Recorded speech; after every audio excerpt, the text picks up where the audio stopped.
Ah.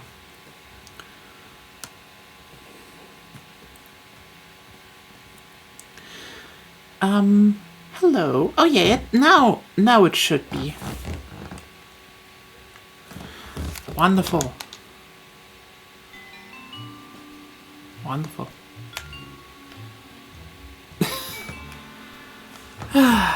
So how is everyone doing on this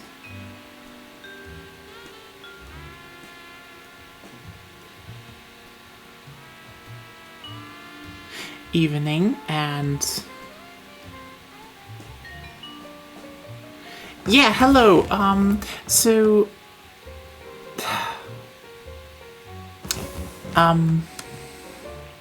do you hear me?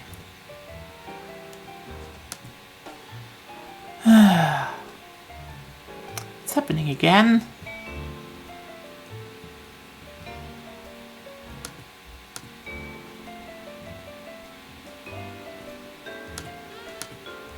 Yeah, so interestingly,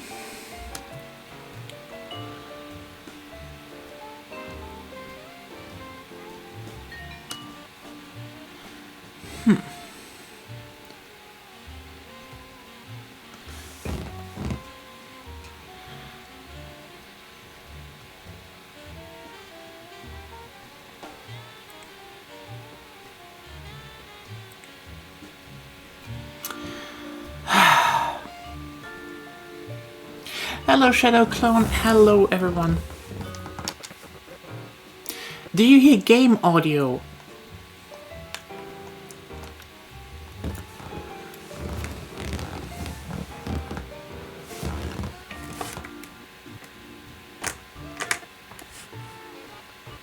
Oh, wait.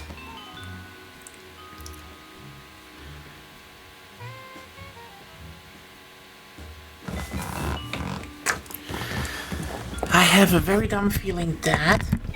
Yes.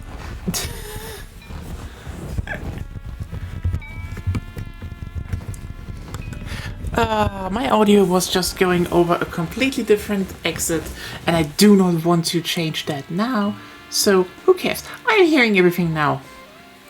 Nothing majorly, nothing majorly. So how's everyone doing? How is the week? How's the weekend? I'm full. We ate dumplings today. I'm also tired as hell, actually. So, yeah. Going for Sam Max as the streaming game for this week. Pizza and relaxing. Oh, nice. I had pizza yesterday. I am debating if I should actually drink this Monster Energy drink that I have in front of me because of one thing. I'm so bloody tired.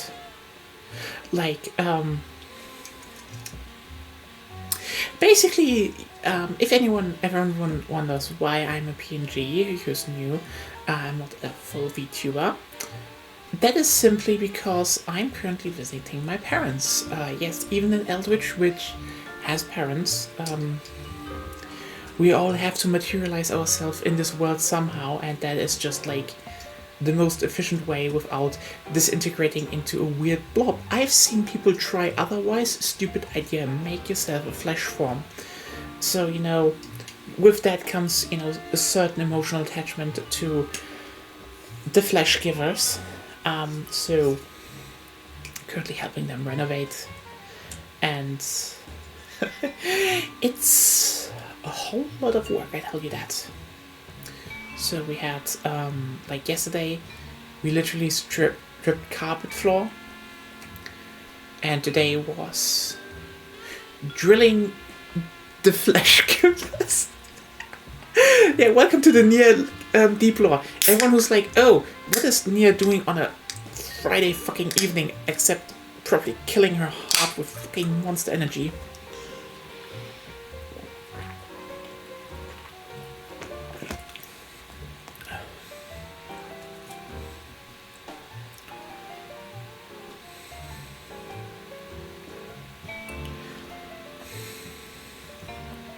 Really tastes weird. This white Monster Energy is weird.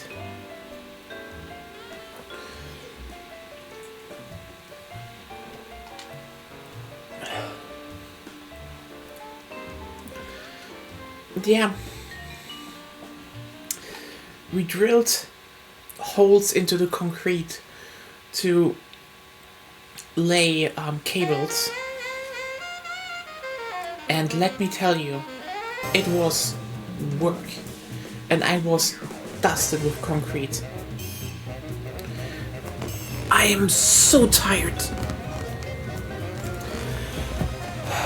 But yeah, the things you do for the fleshgivers.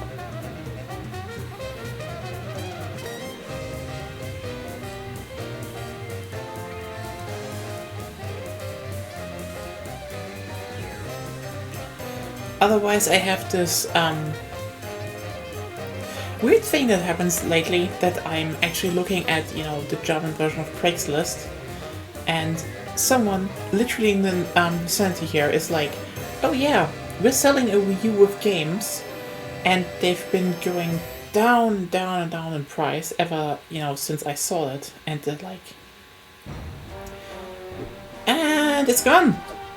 Ah, damn it. Hiya, Sam. Good news, Max. I think I just gave birth to a Damn bouncing it! baby hernia. Hiya. I got it. Ow. Hello. Yes, Commissioner? Holy cap-wearing catfish flopping a crime beat. We're on our way. Did he get the notes I sent him? Yes, but he said to stop carving them into the suspects. He can't read them without his bifocal. What if I just write bigger? Forget that, Max. We're after the most infamous organized crime outfit in the city. The Toy Mafia. The cutthroat killers with no respect for human life but an odd predilection for delightful children's toys? The same. I love those guys. The Commissioner has reason to believe that the Toy Mafia's secret headquarters are located in the one place no one would ever suspect. Teddy Bear's mafia-free playland and casino. The shallowest place on Earth? Oh, boy! Well, it's not going to be all laughs and dyspepsia, little chum. It's a rescue op. The Commissioner sent an undercover mole to investigate, but he hasn't reported in weeks. Our job is to make contact with the mole and see if he needs help. Is he a large, star-shaped mole or more of a beauty mark? No idea, Max. To find him, we're supposed to give the code phrase, "Does the carpet match the drapes?" And what'll he say? He'll say, "Well, I never," then smack me across the face. Sounds great! Let's do this! Yeah, it sucks. I was like, 120 euros was like, I shouldn't have waited. Jimmy Two-Teeth, fence. It's a sad day when hard-working rodents have to make their living as a freestanding form of enclosure. I think that's fence in the buys and sells stolen goods sense of the word. Beat it! You're getting in the way of my customers. What customers? Hey, an ace. An extra card up your sleeve never hurts. Except when the other guy catches you with it and decides to riddle every inch of your body with high-caliber bullets and then dump your mutilated corpse in an empty field. Yeah, except then. Well,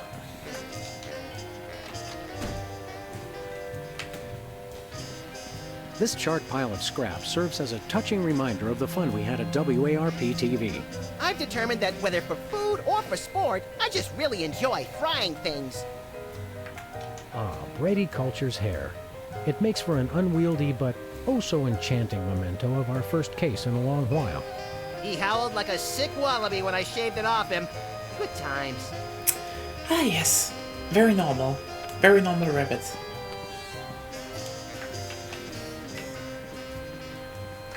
So yeah, how has the week been for everyone?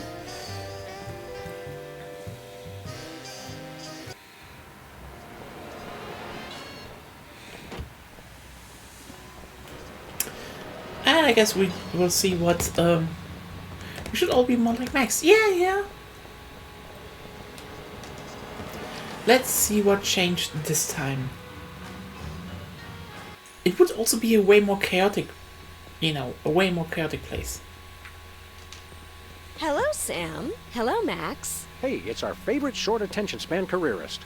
This time, I've found the job for me. I've become a professional trial witness. What exactly is a professional trial witness? Oh, it's great. We give dramatic testimonies, sequester in ritzy hotels, and order room service in the name of truth and justice. It almost sounds like you're enriching yourself at the expense of this country's overcomplicated legal system. Do you have a problem with that, Mr. Freelance Police? Yeah, why didn't we think of it? Ah, yes, Max. Never change. What led you to decide to become a professional witness?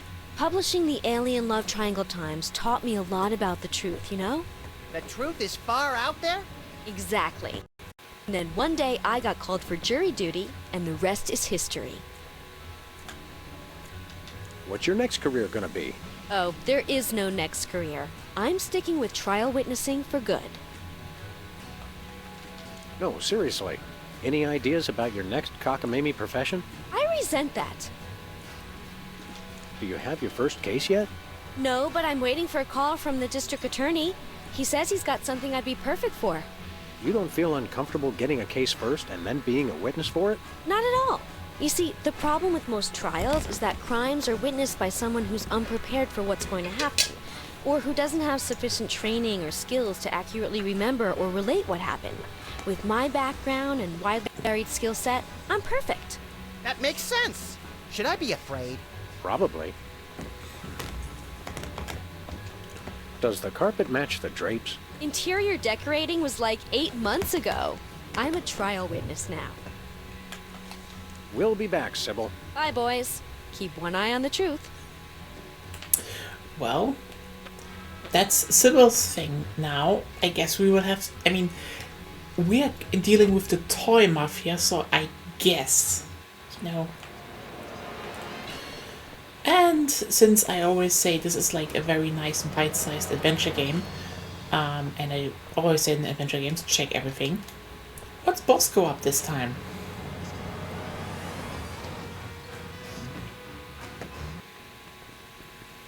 Hey, Bosco. Nice flapjack. Son of Cordon Bleu, who is this Bosco? Hey guys, it's me, Bosco. No. But you may call me Jean-Francois Bandepart, the new French anarchist. So, Bosco, why'd you get Frenchified? They saw right through my British disguise. I don't know how they did it, but they found it. Who? The Mafia, the toy Mafia. They got it in for me. Take a number, guys. What manner of nightmarish atrocities has the toy mafia committed against you? Nothing, yet. But I know what they are planning. And it is terrible. Are they planning to tie you down, tape your eyelids open, and turn on the 24-hour Midtown Cowboys channel? Well, not that bad. I have reason to believe they are planning to deliver something to my store. The first case really scarred Bosco. Another delivery conspiracy?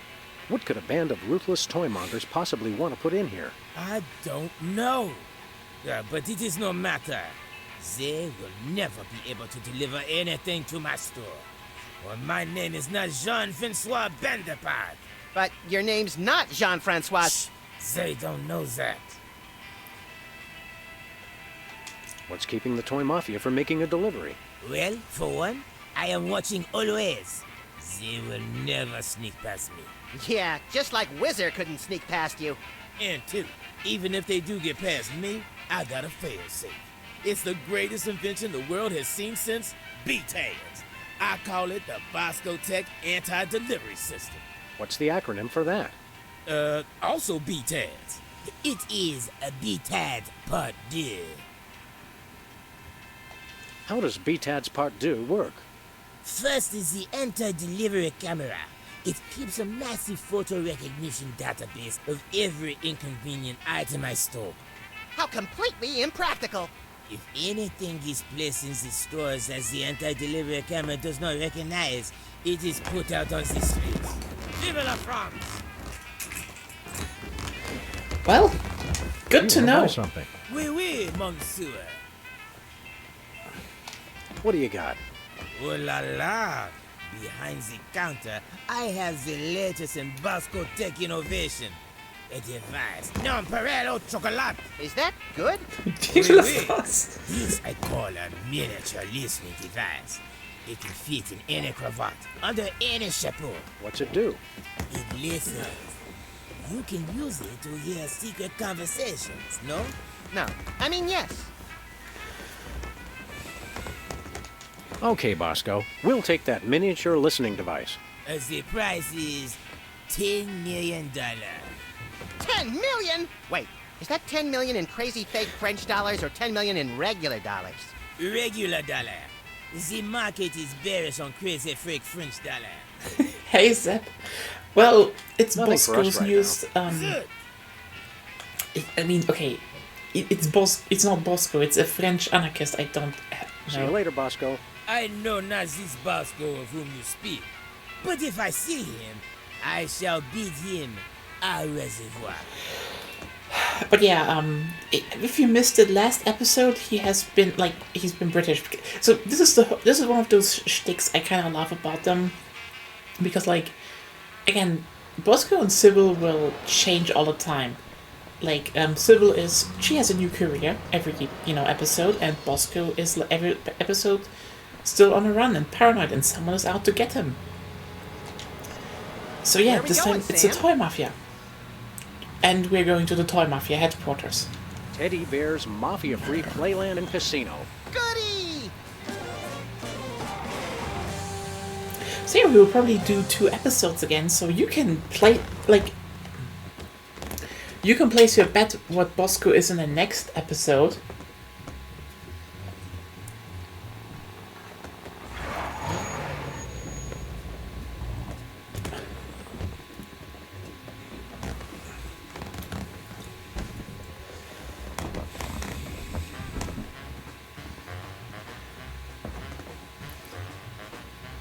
Bosco salary next time, bet. Okay. Welcome, welcome, generous friends. Days and weeks and tokens to spend. We're just regular businessmen. Just you and me and Teddy Bear. Welcome to Teddy Bear's Mafia-Free Playland and Casino. That face. My name's Lovey Bear. Boy, do we have some fun and games for you. Here, take this token amount of tokens as our way of saying welcome, and go spend a lot of money. Holy domesticated Ursons, Max. Lovey Bear here's got the same head as that hypnotic teddy bear from Myra's talk show. You think that little talk show bear had a litter of giant babies? I don't know, Max. Call it canine intuition, but I think our mole discovered something about these teddy bears he shouldn't have. We've got to find him and get to the bottom of this. You're lucky this mask doesn't have ear holes, or I might have heard that secret conversation you just had right in front of me.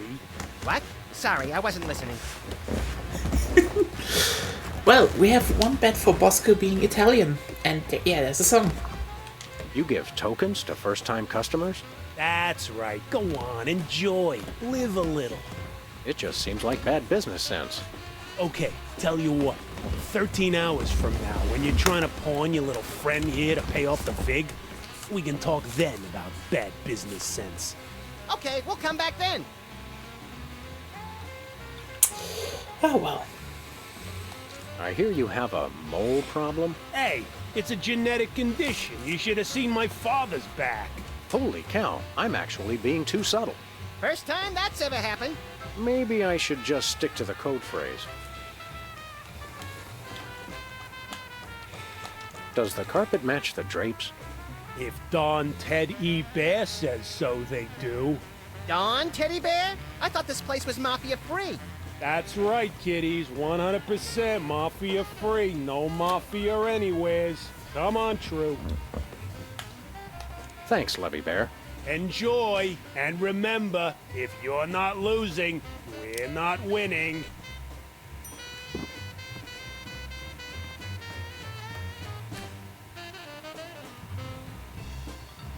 Look, Max, it's a beloved carnival game with a delightful mobster twist. What better way to relax than by offing fake rodents in the most violent way imaginable? Note, please supply your own firearm. We always do. Insert token to play. Well, Let's give this a shot. I'm in pain. These rats are gonna pop up, see? If the rat's keeping his mouth shut, you don't touch him. But if that rat's singing, you put a bullet in his head, capiche? Now have fun. How can we not?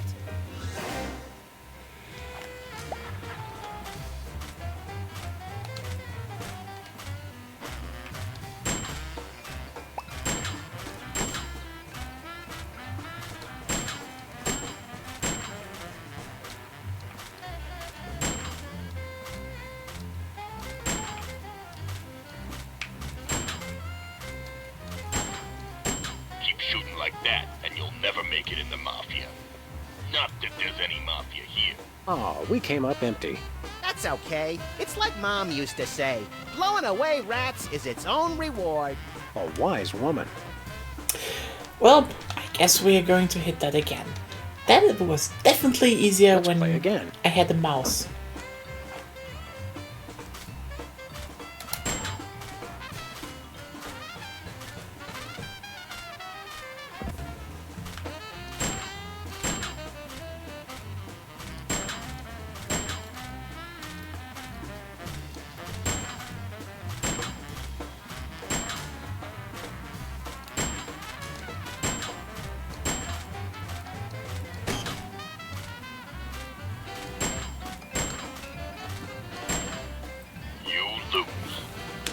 Again!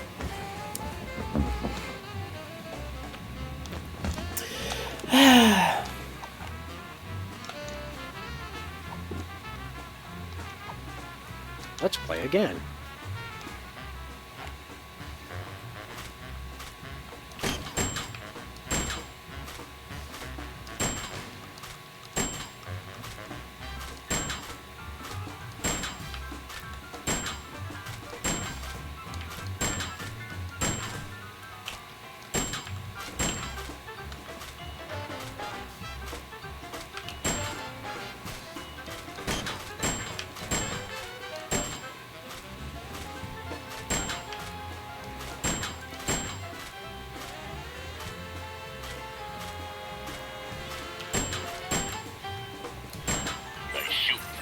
Oh, there we My go. high school guidance counselor was right.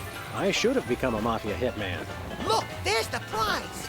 As advertised, it's an almost entirely worthless teddy bear refrigerator magnet. Hey, let's find someone with a metal plate in their skull and redecorate their forehead. Oh, Max, you really know how to find the bright side of everything, don't you? Yes, I do. Now let's go shoot something. It's fine. Yeah, what... Hi, Claire. Yeah, this is basically something that would have been first try on PC, and yeah. Teddy bear is oodles of fun. Slots and sandwiches and poker and gun. And look, no mobsters, nary a one. With you and me and Teddy bear. Well, how can the Mafia be here when there's no mobster?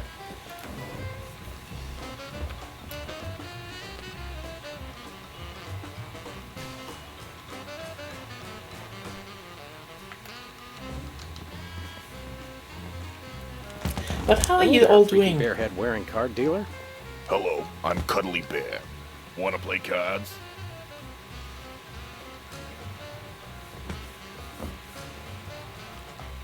We'd like to develop a gambling addiction, starting now. Well, what do we have here? I'd say the circus was in town. It is a But I Mafia-free know for a fact playland they and won't be casino. here till next Friday, so you must be here to play cards. Depends. Who are we playing? The name's Steak Charmer. Leonard Steak Charmer. And let's just say I didn't rack up 10 million tokens by getting lucky. How'd you get him then? By cheating? Look, Rabbit, Leonard Steak Charmer's no cheat. He's just that good. Okay, what's the game, Steak Charmer? Truest test of skill there is. Indian poker. How exactly does one play poker of the Indian persuasion? You know you're off to a good start when your opponent doesn't even know how to play. You ever consider that we might be card sharks? Or sharks? You know, the kind that eat people for being overconfident? Whatever. Look, it's simple. We both get dealt a card which we put on our forehead without looking at it. So we can see each other's card, but not our own. Pretty sharp, McGruff. Don't call me that. And you make a bet if you think you got the higher card, or fold if you want out. That's it? Yep. And we see who's got the highest card, and then I win, like always. Well, when you put it like that, we'd be fools not to play.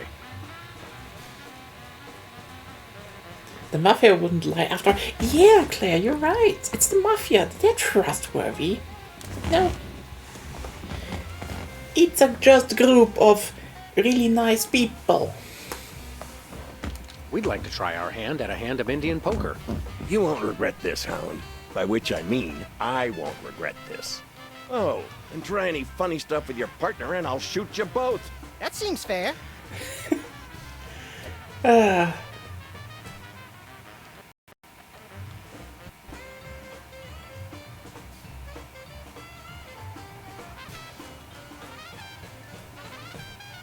A 10 million token says I got a better card than you. I'm betting it all. Sweet second mortgages on a summer home. We can't match that.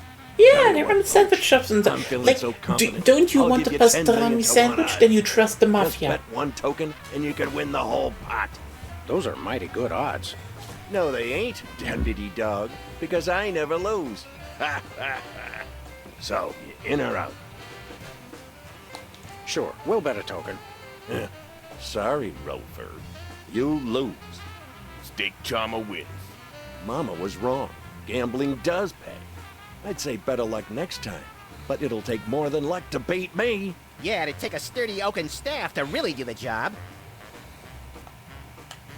That's enough for now. Okay, although I could have sworn you were a dog, not a chicken. A common mistake. But yeah, also, as I said on Wednesday,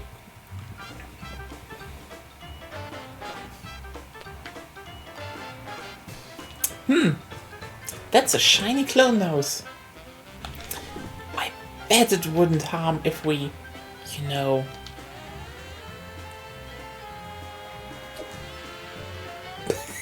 Wow, it sticks.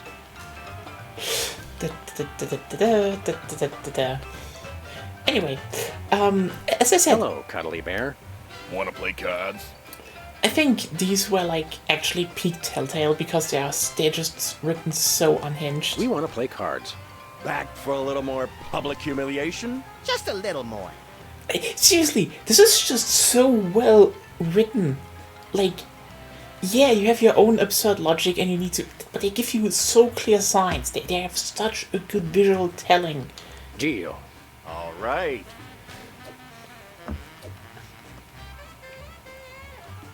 Like, yeah.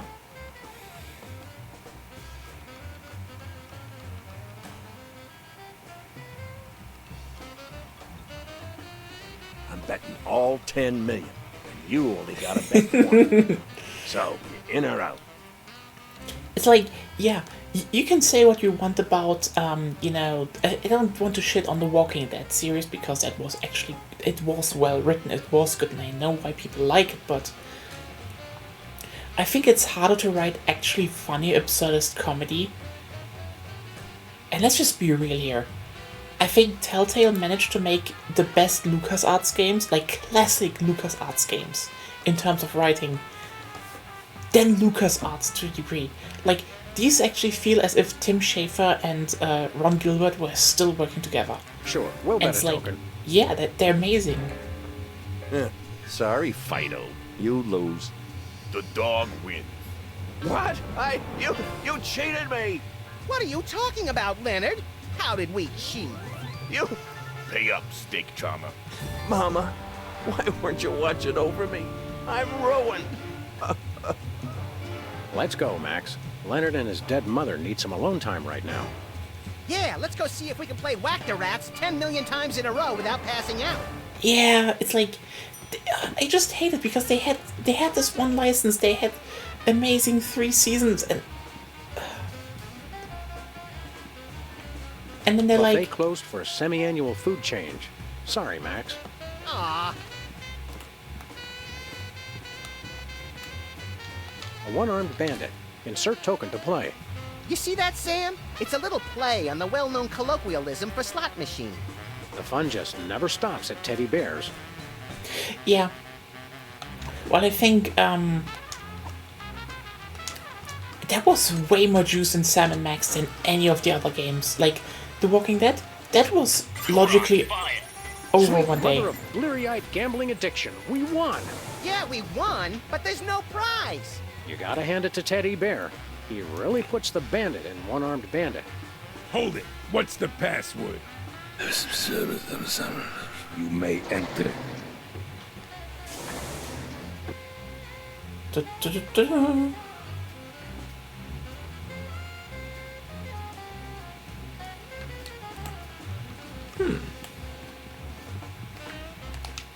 Well, I guess we need something and we know where we get it from.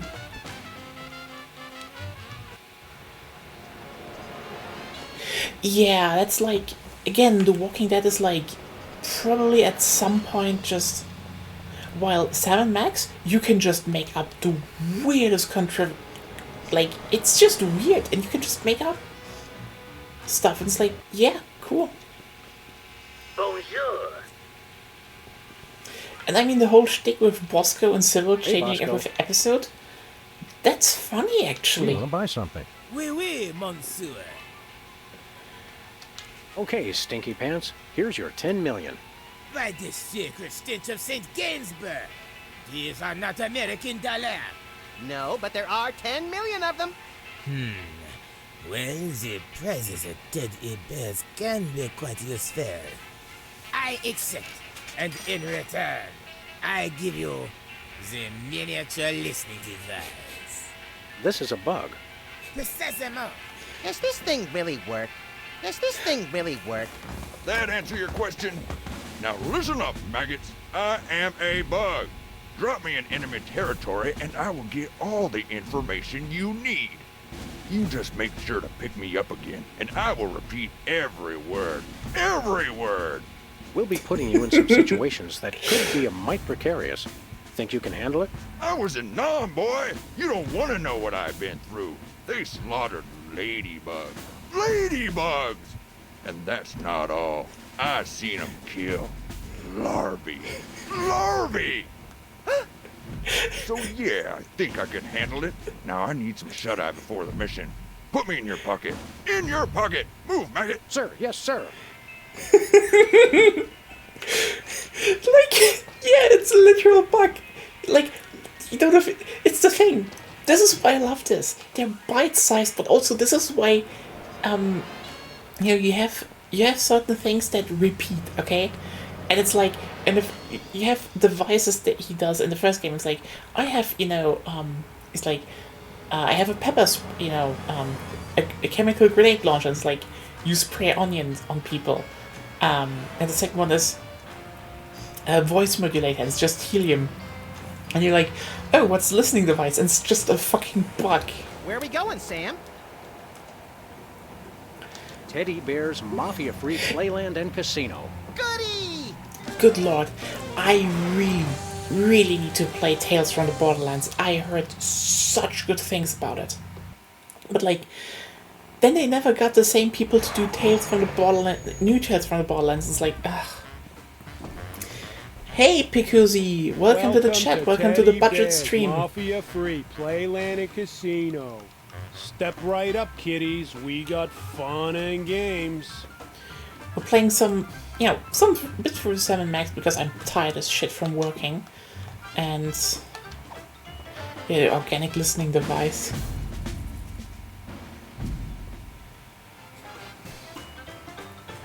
Apparently the new one is sadly not good.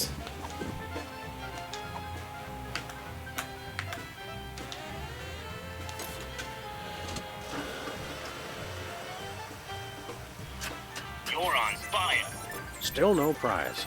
We're wasting our money, Sam. Hold it. What's the password? You may enter. Yeah, apparently they had a whole new dev team and the writing was just not the same.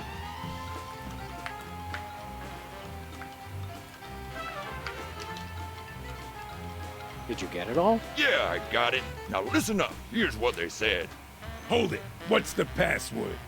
That's gotta be, what, 100 times I've come through that door today, and you still don't recognize me? It's the Bearheads, boss. They all look alike. Leave the gun, take the cannolis. You may enter. Now get me in that pocket. Move! Sir, yes, sir.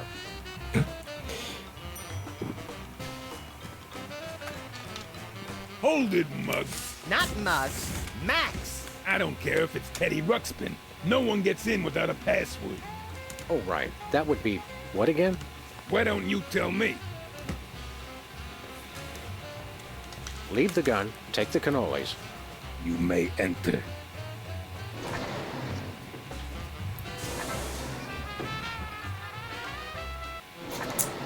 Yeah. You know what? This is Maybe it? I will Where's the stream food? both of them one day. Surely there's a buffet back here. Hey, look! That must be Teddy Bear. Where do you wise guys think you're going? Who, us? We were just browsing. We frown on that around here. I'm Chuckles, the casino pit boss. I've had my eye on FBI Mafia Softball League. How long have you been watching us? you long enough. Do I look any taller than I did 10 minutes ago? Your win at poker was, shall we say, creative. Why, whatever are you insinuating? That was nice work. You also somehow got the password to let you into this room. Very clever. I'm impressed. The Toy Mafia can use guys who are long on brains and short on scruples. You interested? I Why can't not? think of anything I'd rather do. At least not for the next 5 minutes. I've always wanted to be a thug. Officially, I mean. The fact that you've already got your own animal costume shows great initiative. But before we can accept you into the family, there are 2 jobs I need you to do for us. Chuckles, bad news. The original meatball sandwich has been stolen. There are 3 jobs I need you to do for us. What kind of jobs? Oh, the usual. I want you to lean on somebody, I want you to whack somebody, and I want you to recover a small item that belongs to us. Who do you want us to lean on? A local shopkeeper who's been refusing to stock our products. Take these special teddy bears and make sure he displays them on the sale table in the front of his store. No problem. The store is called Bosco's Inconvenience. No problem. Remind me what you want us to do at Bosco's Inconvenience? Just make sure those bears get displayed on the table at the front of the store. I don't care how you do it. Yeah, that's so amazing because it's like, you know, Bosco's is like, they're out for me, and then the Toy Mafia is out for him, and they want you to deliver something to a store. It's just like, yeah. Who do you want us to whack? We're having trouble with a witness who refuses to see things our way. I want you to silence a certain Sybil Pandemic. Silence as in gag her? Gag her with a pistol. You want us to kill Sybil? Make it messy as a message to other potential witnesses. We have her under surveillance, so we'll be watching. Yikes. What is it that you want us to recover? It's that rotting old sandwich, right? The original meatball sandwich has great sentimental value to our organization. I want you to track it down before the disrespectful slime bag who stole it manages to fence it to some other lowlife. Sounds detective-y. Deal with the thief as you see fit. We'd like to preserve plausible deniability on this one. I think we've got it. Do these 3 things, Salmon Max, and you shall be as we are. Verbally overwrought? Members of the Toy Mafia. Oh, right. We'll be back. A word of advice, because I like you to. When you walk away from the Toy Mafia, watch your back. Well, I guess we have to do jobs and join the Mafia.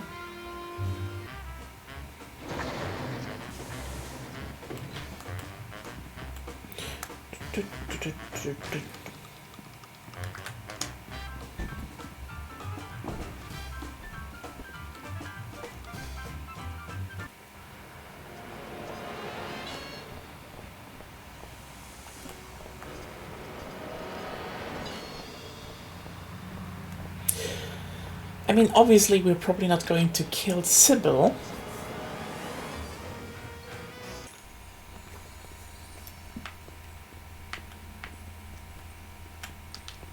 Howdy, Sybil. No, you've got the wrong person. I mean Dame person. Isn't Dame Person that big chin puppet used to scare children? Oh, Sam! Max! Thank goodness it's you. I thought it was someone come to kill me. Yes, well... You seem, understandably, a little tense. Maybe you should switch to decaf. What? Oh, yes. The coffee cup. I'm out of coffee, but I'm so nervous I keep trying to drink it anyway. It's funny how stress can reduce you to just a bundle of mindless reflexes. Is that what happened to me? Wouldn't it be wonderful to think so? We'll be back. I know you will. You're the only 2 I can trust. Ouch! Really? She should consider guilt slinger as her next profession. Yeah.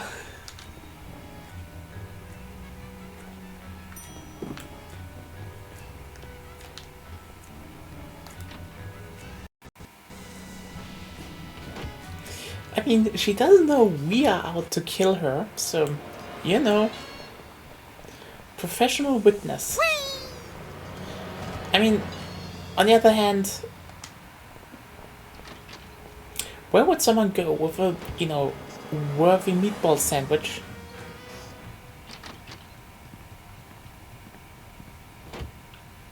Show me the money. Show me the sandwich.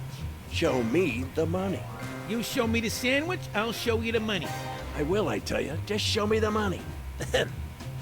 You too? Hi, jerkbag. Trying to fence something hot, Leonard? Like a meatball sandwich, Leonard? A meatball sandwich you stole, Leonard? You two stay back, or I swear by my mother's bedspread I'll shoot you both.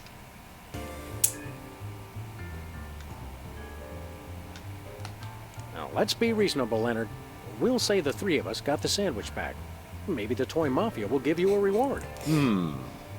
Yeah, Leonard. Even though they know you're Yes, a cheating her new jerkbag, career I'm path sure is they'll believe you. professional Good witness. point, bunny-like thing. No dice, lassie. Oh, should I not have moved my lips when I thought that? Just relax, Leonard. Also, Can yeah, I get you a now the refreshing rat beverage? is a Maybe a fence, pillow? and Move and you're a dead dog. Sam, has that flaccid old gambit ever worked? All those years of stewardess school don't disappear overnight, Max. You know, Leonard, little Jimmy Two-Teeth there cannot be trusted. He still has our pepper grinder. Hey, I was gonna return it. Oh, so I should trust the two dopes who cheated me out of my fortune instead? Let's pretend it makes sense to say yes to that question. Look, I don't trust Jimmy any farther than I can throw him, but fortunately for me, I can throw him a country mile. Hey, what? Excuse me, are you by any chance holding us at gunpoint with a harmless cap gun? Once a cheat, always a cheat, eh, Leonard? What? No. Sick him, little buddy. I thought you'd never sick. Ugh. Oh. Ow. Mama. Okay, Leonard, are you gonna tell us where the sandwich is? Or are we gonna have to get rough, Say rough, say rough. I'll never talk. There ain't nothing you can do to break me. Nothing. Does your mother know what you've become? Don't you talk about my mama. My mama's a saint. Is she the saint of sterno-heated fried food? Because if so, she may have another follower. Hold on, Max. I think we've just found our captive's weak spot. Which? His uninspired diction or his laughably bad grammar? Neither. I say we hit this cheatin' slime receptacle where it hurts the most. Right in the mother. You mean... That's right, Max. It's time to pull out the Yo Mama jokes. Oh, not that. Anything but that. Leonard, Yo Mama's so fat. She's so fat. Oh, curdled goat's milk on a warm summer day. I can never remember the punchlines. That's funny. I remember all the punchlines, but I can never remember the setups. Well then, Max, I think we'll have to break this two-bit varmint as a team. Follow my lead. Yo Mama's so fat. She has more folds than an origami accordion. Oh, it's true. It's working. Let's keep it up, little buddy. Okay, making grown men weep. A fun pastime for the whole family. Yo Mama's so radiant.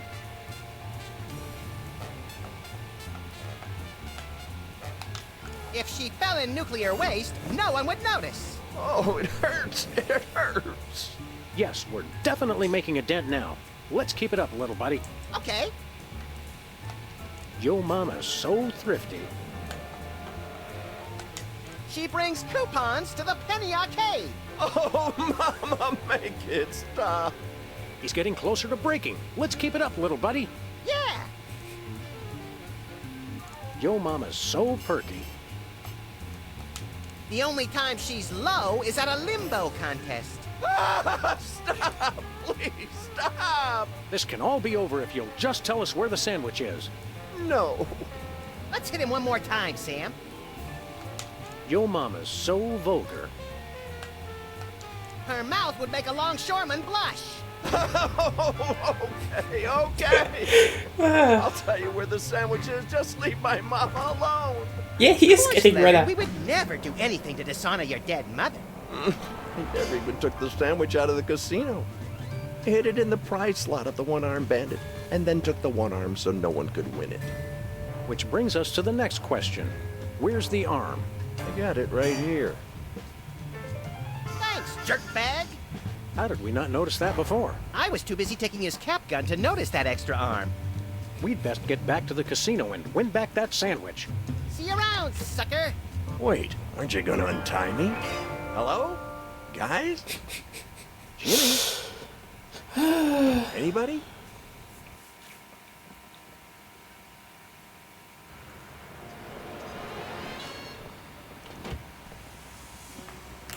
Well, I guess we have one Where part. are we going, Sam? Teddy Bear's Mafia-free playland and casino. Goody!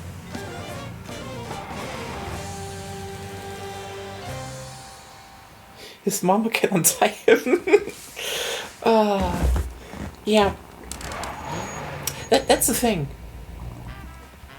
How do you make your mama jokes funny? Welcome and to they Teddy managed. Bear's Mafia Free Playland and Casino. You know.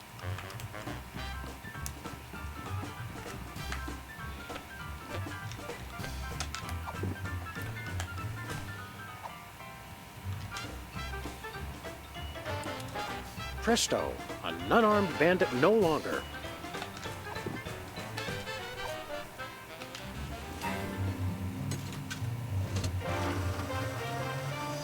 Yeah. Nice bite size, not a lot. Success. Here's the meatball sandwich. Should we taste it to make sure? Sweet ptomaine, no. Did that thing just give you a prize? Must be out of adjustment. I'll have it serviced. On the plus side, we've recovered the original meatball sandwich.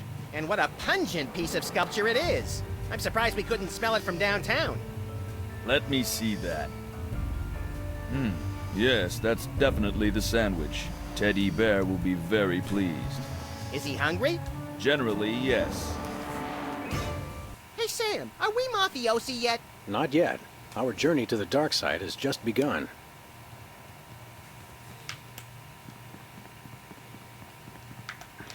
Well, time to do Bosco and then...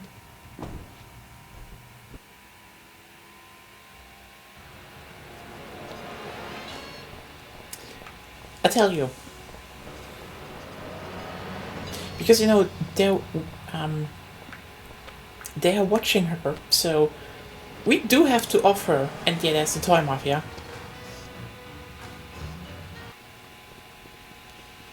Bonjour.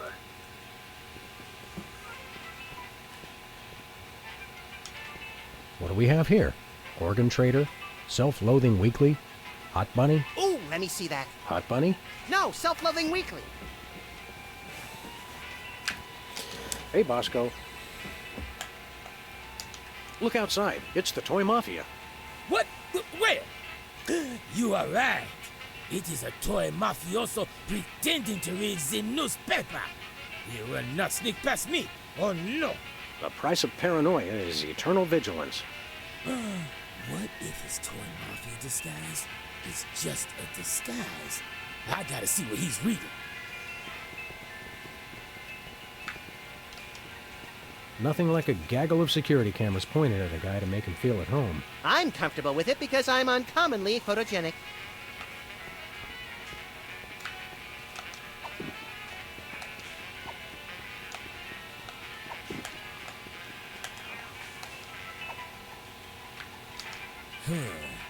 If he's pretending to read local news, he's CIA. If he's pretending to read international, he's CIA. Quick, Sam, while he's distracted. Right. I'll just... Great Kaliko's ghost.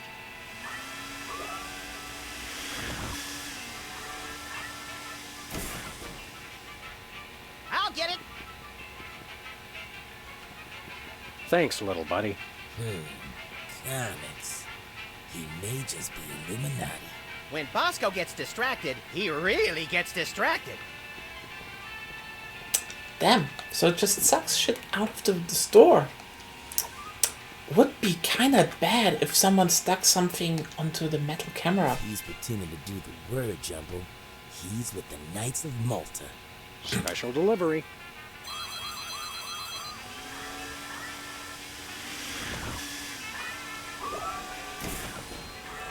Yeah, web camera. Oh, the society pages. Must be Skull and Bones. Anyway. He's pretending to read the gardening section. So it's true. He is Toy Mafia.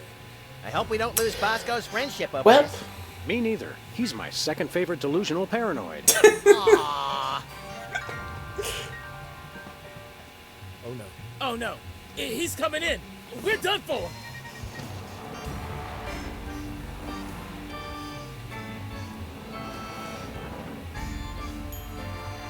I surrender. I surrender. I told you this would happen. I told you he would deliver, and he delivered. I can't believe that guy. Don't worry, Bosco. We'll help you purge this place of mafia contraband just as soon as we solve this case we're so incredibly busy with. Oh yeah, you're real busy. You've just been loitering around my store all day. What can we say? We love to loiter.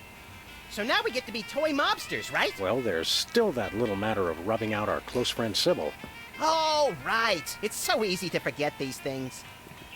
Well, we have to off her, and it needs to look like we offed her, so... We used it already last time.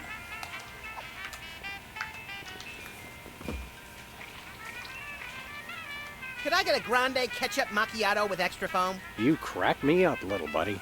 Who's joking?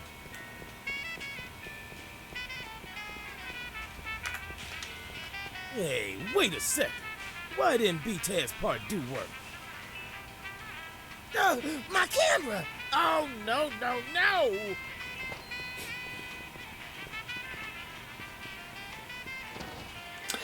Whoop. So why did we fill her cup with ketchup? Well, you see...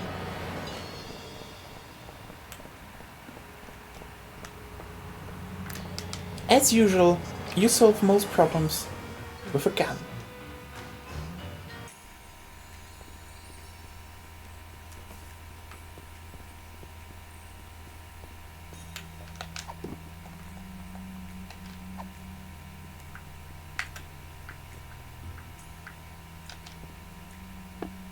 Oh my goodness, thank you!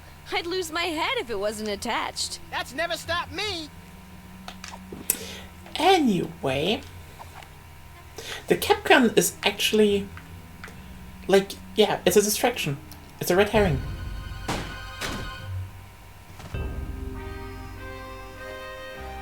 Excellent. Nice and messy. That should send a clear message to any other potential rats.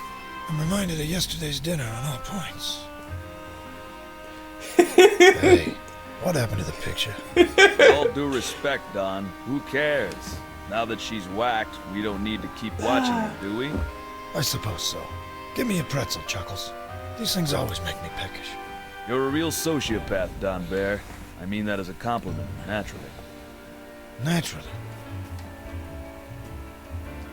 Hey, Sam! Webcam tastes like chicken! Good idea, chum. Now those toy mafia goons won't see Sybil wake up, which could be important to our continued good health. And we've learned that webcams go great with ketchup. Another fun fact to add to the crime-fighting arsenal. Hey, Sam, are we mafiosi yet? You know what? I think we are. Let's go and see Chuckles. Oh, I love this game. Sam, Max, you have done what we have asked of you. Acts of intelligence, malevolence, and subservience. And we welcome you into the ranks of the Orso Nostra. Me? My stuff runneth over. There's a small ritual, ceremonial picnic baskets, and then a few other technicalities, and then Joey will show up with some cold cuts. But first, as a sign of respect, I will remove my mask. Which is good, because I can barely talk through this stupid thing. It's the mole! That's better. Man alive, do I schwitz in that getup. Holy fat-free carp on a skewer. You're a mole. In fact, you must be the one does the carpet match the drapes? The code phrase, idiot. These guys are freelance police.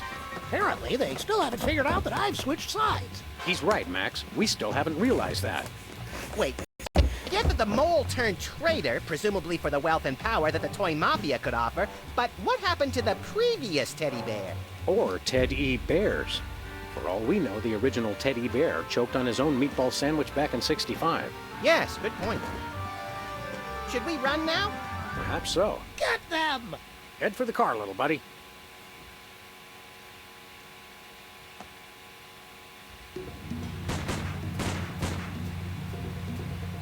Sam, I couldn't help but notice that a number of bloodthirsty gangsters are right on our tail. Eat lead, coppers.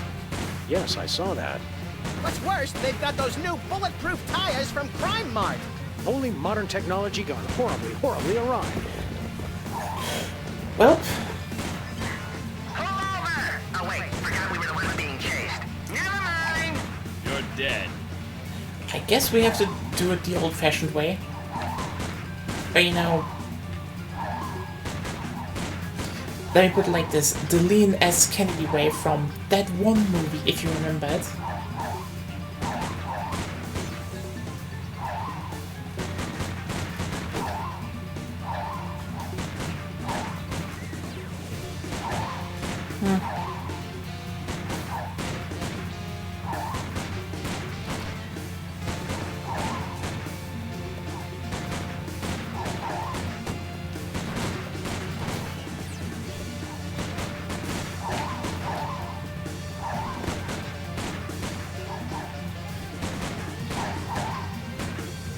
This is not There we go. Is that all of them? All but one. Teddy Bear himself. Let's go take down that fat little fraud once and for all. Good idea. Hold on, little buddy. Aye.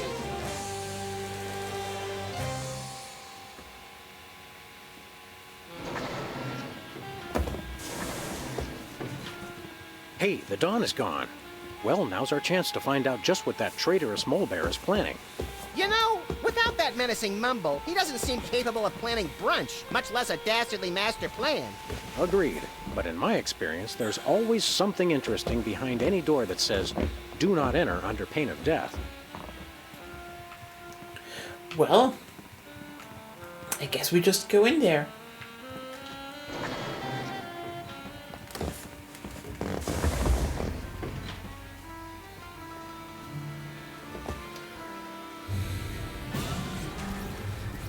Hey, there's a whole bear-making factory back here. You mean the respectable propriety of a gambling casino is just a front for the shadowy underworld of labor and industry? I'm scandalized. You two? You're back? Inconceivable. But come no closer. I know how to use both of these. I'll be honest, we're probably more worried about the gun. Indeed. More fool you then. For this hypno bear will make you my willing slaves. You can do the factory work now that you've rid me of my inept underlings. Look at the hypno bear. Do whatever Teddy Bear says. Don't you feel sleepy? Don't we? We don't. Hypnosis won't work on either of us. But play along until we get that gun from him. I asked you a question, slaves. Yes, master. So sleepy. What he said. Really? Seems a little off somehow. Maybe it's just me. Oh, I know. Here's a test. Tall one, you shoot the short one. Excuse me, master? Shoot your friend. I command it. This blows. Well, good we have a fake gun. I obey. Mother of mercy, is this the end of little Maxie? Oh, death, where is that guy Sting? Oh, the pain, and only 2 days to retirement. You gotta promise. TiVo the Dukes of Hazzard for me. Promise me. Okay, so... Or cowards die 1,000 deaths. Well, heroes die but once. Unless they're playing video games, in which case heroes die a lot too. So good night, Fresh Prince. And may Charlie's angels sing thee to thy rest. Right, well... So cold. Why am I so cold?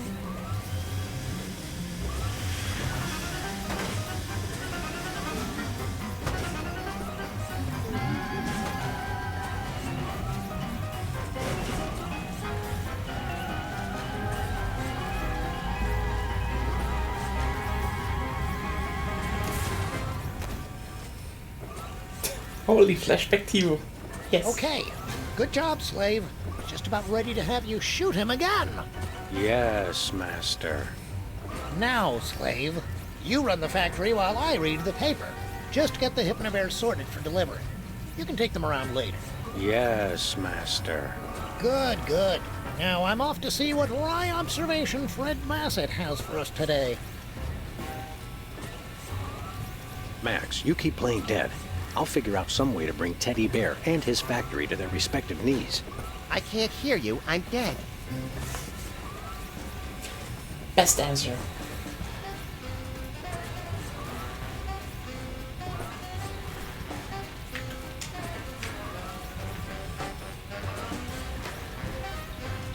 You okay, little buddy? I could use a mattress.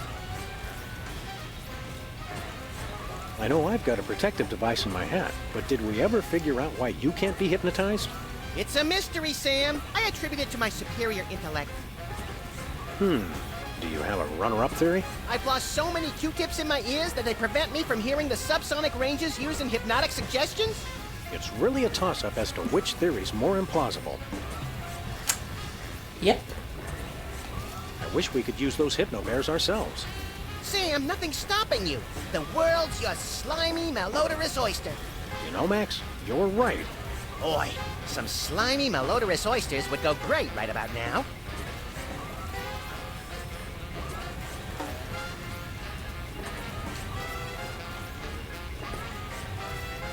What do you think I should do?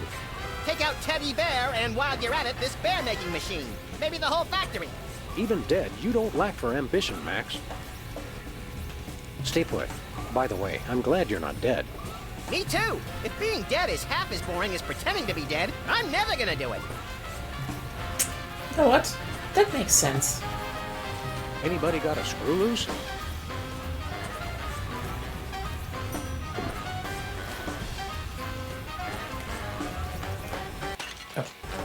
I always want to open inventories with start. It's like, yeah. Oops. You're on fire. You're on fire. Shh.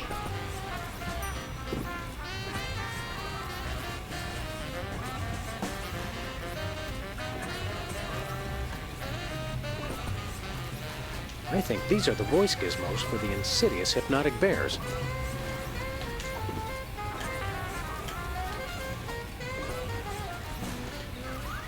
Okay, so if I put this Frammelwhatsit in this Flingle flipper...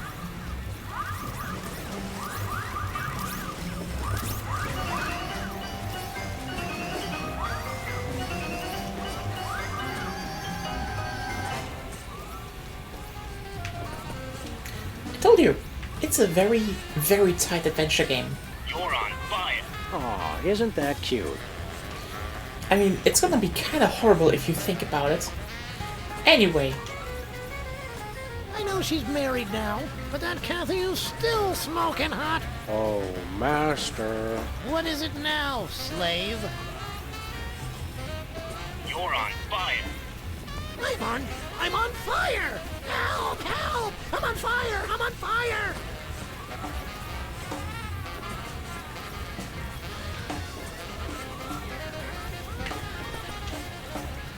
Here goes nothing. I'm on! Ah!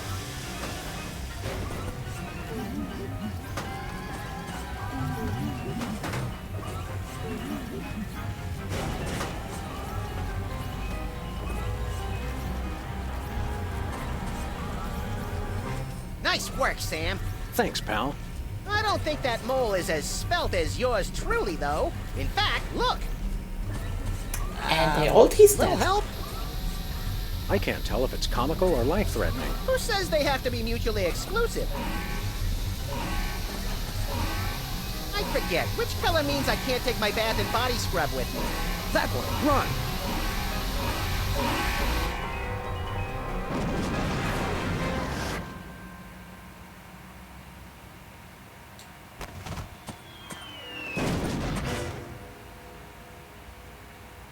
That's what I call breaking the bank. And the sidewalk, and the water main, and the buffet table. You're really broken up about that buffet table, aren't you, Max? It was the only innocent in this whole affair, Sam. I mean, apart from the bystanders and their pets. Buck up, little pal. Maybe the commissioner will take us out for a pungent meal at Squirrel Garden when we tell him how we cracked the case. He better. For all the hard work I did, I want 3 jellied lemurs with extra salt.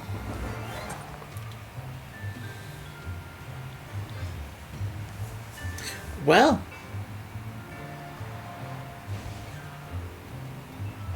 This is Secret Agent Chuckles. The factory's been destroyed. Repeat, the factory has been destroyed. Commence Plan B. Now the question is, what is Plan B? What are we going to go up next? Oh yeah, that was episode 3, the Mole, the Mob, and the Meatball. And we have just one bet for what Bosco's going to be in the next episode, and that's Italian by Zepp. So we're gonna find that out soon. And this Neutron looking at us. Yeah, kinda.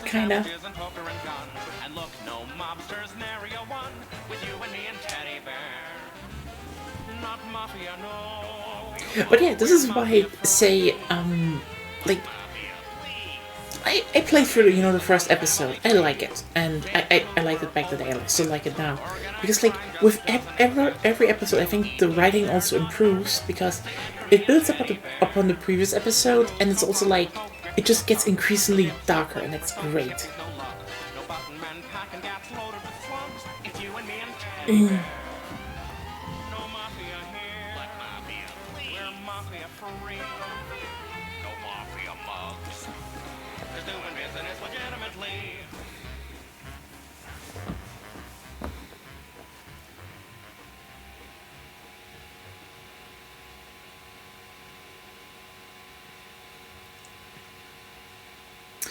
This was from 2027? Damn. These games are old, but still good. They're already oh fuck, these games are retro. Ugh. Anyway, episode 4, and we still take bets. We only have, Bosco being Italian, on the 4th episode, which is Abe Lincoln Must Die. They actually handed that episode out free back in the day, like, when they realized, people, it didn't sell as well. Honestly, I think the originals were like, I think there's just licensing issues in there, but like, yeah, back in the day, I generally would say, the remasters are fine. They're like literally the same games. I think they did alter some jokes, that didn't age well, so it's like, I'd say the remasters are probably the better choice anyway, but still. Yeah, Telltale going under fucking sucks, especially when, their old stuff is gone. Like, I wish these devs would be able to make, Tales from Monkey Island a thing. Again, remastered, because Tales from Monkey Island were actually really fucking good. Like, I know people are like, oh, it's, the one episode is not like a full game. No, here's the thing. If you play all 5 Tales from Monkey Island episodes back to back, it's a Monkey Island game. And it's a good Monkey Island game. And you know what's more important? It's an interesting Monkey Island game. It actually does a lot of stuff that's unique and funny. Oh, Spy Fox is fucking amazing. I need to get that. I love that it's on Steam because I played that as a child and I fucking love Spy Fox. Spy Fox is so good, it's not even real anymore. The funniest part about Spy Fox is that it's actually non-linear. There are like multiple, like it jambles what kind of puzzles you actually have to solve and where you can go and with to whom you can interact. I mean, I played through which King's Quest was it? But I did play through a few Sierra games. That was something. But Time to Kill Abe Lincoln. However, that works.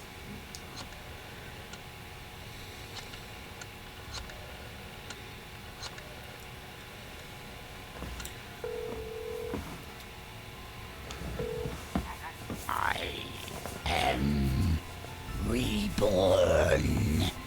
I will feast on your entrails and devour your soul.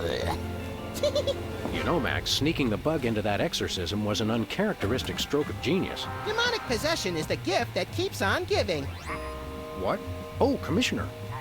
No, that was, Max's aunt. Yes, 14 packs a day. What's that? Yes? Yes? No! Yes? Sweet Suffering Saint Sebastian on the sousaphone in a short story by Susan Sontag. We're on our way. Let me guess. Our friendly neighborhood demon just burnt down another monastery. No, Max, we have a far more bloodthirsty adversary this time. The President of the United States of America. Who? The man's gone nuts. He's enacting all kinds of crazy new laws. What else is new? Federally mandated group hugs before, during, and after all major sporting events. So?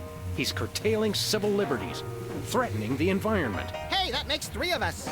And he's about to introduce mandatory gun registration. Get the keys.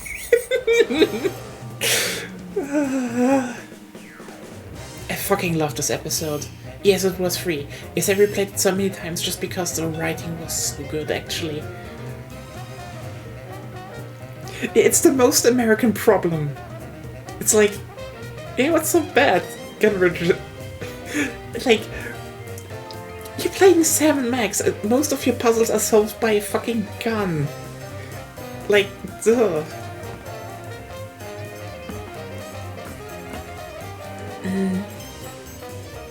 Yeah. Their writing just improves from episode to episode. It's just absolutely peak Telltale writing. Mandated hugs are fine, gun registrations. A lot of the jokes aged remarkably well. Just remarkably. I have to point out, Sam, that we could have avoided this gruesome accident if you just let me drive. And I have to point out that we could have avoided this gruesome accident if you hadn't jumped on my head shouting Jersey Devil, and firing your gun out the window.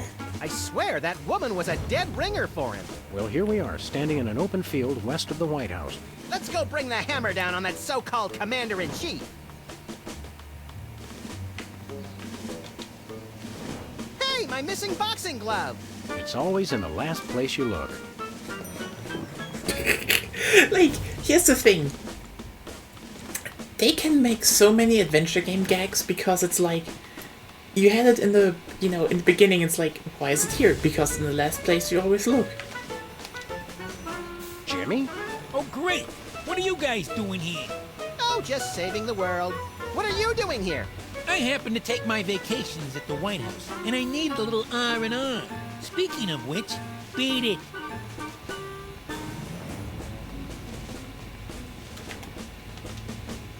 The White House pool. Most secure waiting pool on Earth.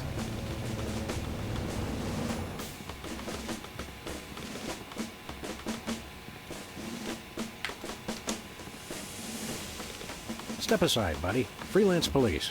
Just a moment, sir. Papa Bear, this is Super Bowl. Possible situation at the front door. Talking dog and, rabbit trying to gain access to the OO. Please advise, over. Super Bowl? Yeah, that's a negative on the access permission, sir. I'll have to ask you and your little friend to step away from the White House. Doggy Daddy, this is Loose Cannon. Request permission to pants this goon. Over. Before we try physical violence, Max, let's try dazzling the man with our razor-sharp wit and labyrinthine logical conundrums. Ah, emotional violence. Good plan. Did you call yourself Super Bowl? Codename, sir. I'm a bouncer. Secret Service humor. And who's Papa Bear? Section chief. Runs the operation. Protects the president. Oh, Super Bowl. I get it. I want to talk to your manager. No can do, sir. He's with the president. Don't you get bored guarding this door? It's a rewarding job, sir. Doing my part. Keeping the president safe. Hey, Super Bowl. I I'd like you to smell these 2 handkerchiefs and tell me which one smells more like chloroform. Not now, Max. I swear, this episode gets even more insane. I've I had love enough it. of this.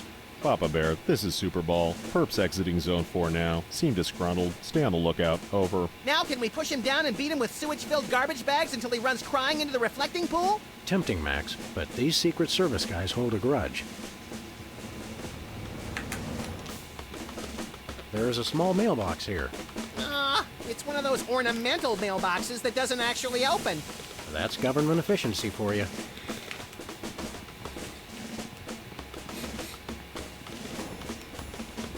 Hey, this phone only takes Susan B. Anthony dollars. It must be one of those stupid 555 phones. Yes, actually. 555-1984. Hey, Sam, did I ever mention how I've memorized pi to 1,000 decimal places? It's 3.14159265358979. Max, do you have a piece of paper handy? You want to write down the phone number? I remember the number. I want to write myself a reminder to smother you with a pillow in your sleep. Yeah, this is why. I mean, yeah, I played it a lot, but fuck yeah. This is just like 1984. Yes. Room for rent. I guess the country really is hard up for cash.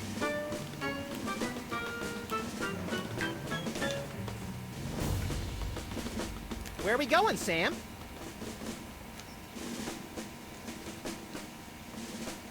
Back to the office. I'll drive. Not while I'm alive. Exactly. Yeah, this is what I mean. You know, it just gradually becomes more unhinged in terms of writing. Episode 1, enjoyable. Episode 2, funny. Episode 3, you're like, ooh, they're getting spicy. Episode 4, yeah, they're just whipping all of the, everything they have.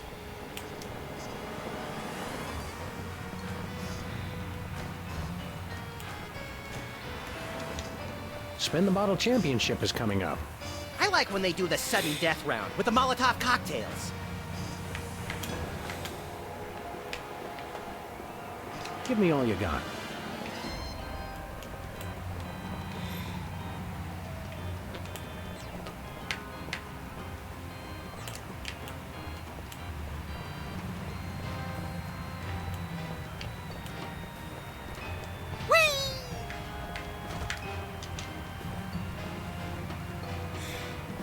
Crosstown Limited. Of course, it doesn't stop anywhere near here.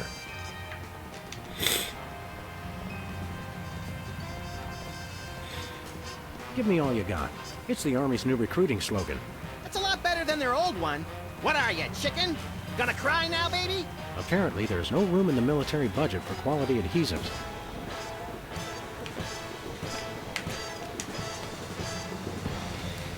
Yeah, I know this one still.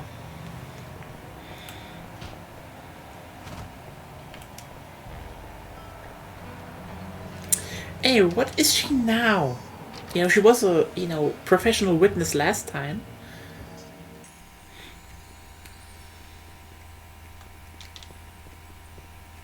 Hey, Sybil. What's new in the world of frequent random career reassessment? Hi, fellas. I'm really excited. I've found the perfect job for me. You don't say. That's right. I, Sybil Pandemic, am now a professional matchmaker. I thought I smelled phosphorus. I thought I smelled that joke coming down the turnpike, burning oil and dragging its muffler. It's a dating service, Max. I figured that if a smart, successful career woman like me could be having so much trouble finding a date, there must be plenty of other people who could use help. You're having trouble finding your soulmate? You don't know the half of it. It seems like all the guys I meet are total losers. No offense. None taken. Hey! Or else they're borderline psychopaths. No offense. None taken. It's the borderline cases you have to watch out for.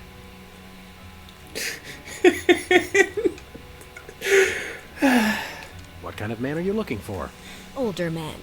Guys with a little history to them are such a turn-on. Oh, and tall men. And distinguished. And he should be experienced. All right, enough already. Yes, I will go out with you, Sybil. I thought she was talking about me. Could you find dates for Max and me? Seriously? I mean, sure. Why not? Stranger things have happened, I guess. They must have. Somewhere. I'm choosing not to be offended by that. What do we need to do? It's easy. Just submit an application. What kind of stuff is on this application? The usual. Your best traits and what kind of person you're looking for. Hooks for hands! Hooks for hands! When you're done, I'll put the application into my computer, which analyzes your personality matrix at 15 essential compatibility points. I don't have a personality matrix so much as a personality vector. Once we've found a match, you call your date and agree on a time and place. Let me help you guys out. Tell me your good points and what you're looking for in a date. I'm very spiritual. A disciple of the Ancient Ones, enacting dark magic rituals to bring forth their reign again upon this earth. Rise, Shigarath! Rise, Abyag Solam! It's a good one. I lead an active lifestyle. Always running from the authorities. I can appreciate a person's inner beauty. I even have my own sonogram machine. She should have an air of mystery. Making frequent passing mention to her time on the chain gang, but when pressed, revealing nothing. She should love the outdoors. We frequently lock ourselves out of the office. She should love animals. Such as the elusive praying mantis, whose deadly but enthralling mating rituals she mimics. You really know how to ruin the mood, Max. Oh, and cybernetic implants, like an elbow that can connect to the internet. She should be tall. At least 12 feet, or 4 meters if she's Canadian.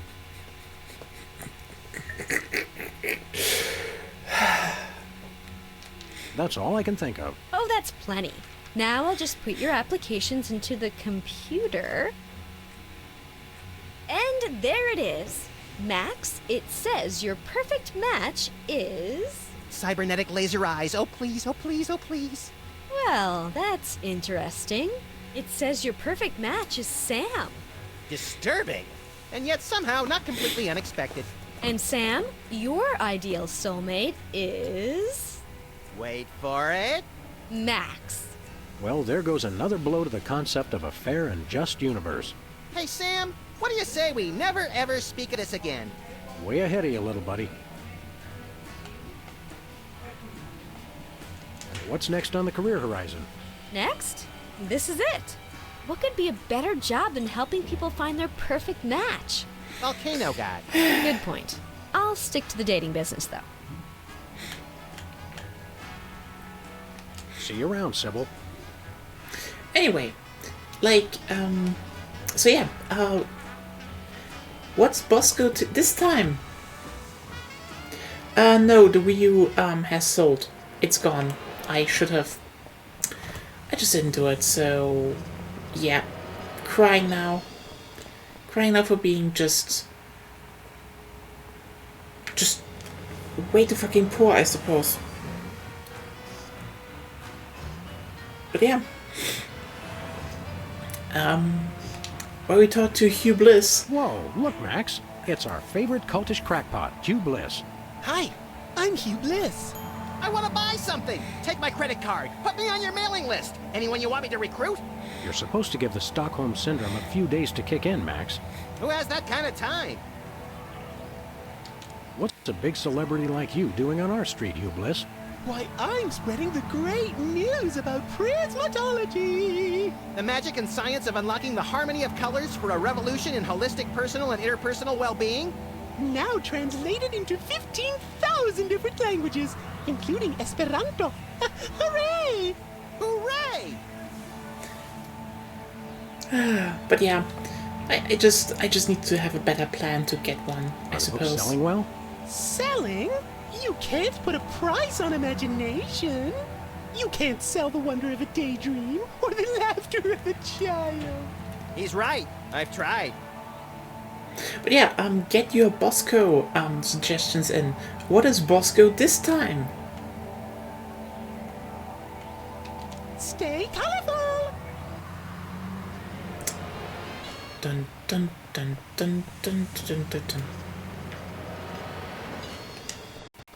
Novelty gumballs.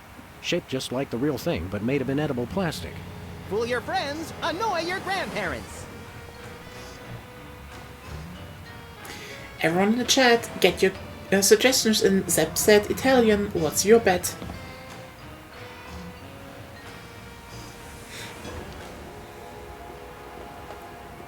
We have Army General, we have 5 on Italian. What else? Who's in? Who's still in? We have Army General, we have Italian.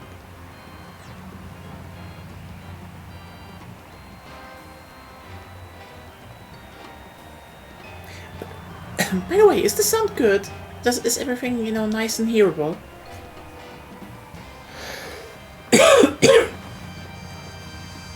Oh no! Just place a bet. It shouldn't be that hard.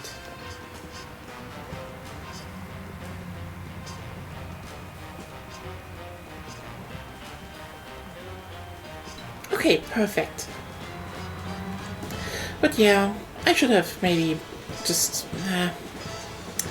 I don't know. But yeah, I guess we're going into Bosco, and Bosco this time is...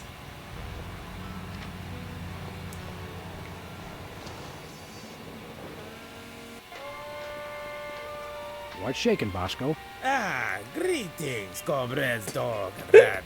I'm having trouble placing the accent this month. Mid-Atlantic states? The San Fernando Valley?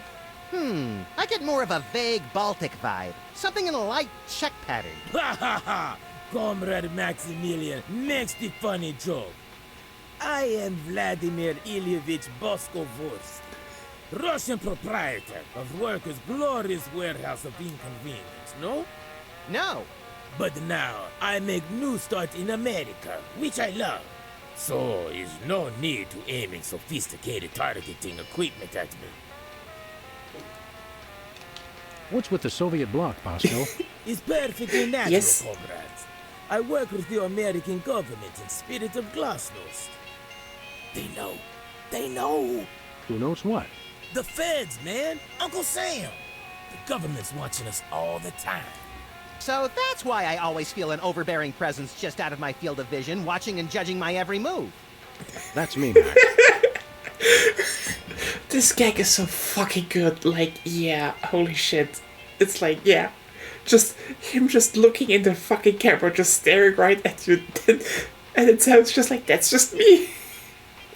I'm sure that there will be plenty of more we use in the sea. Actually, there are just 15 million in the sea. I mean, you know, around. So they could become rare. Fuck. Oh well.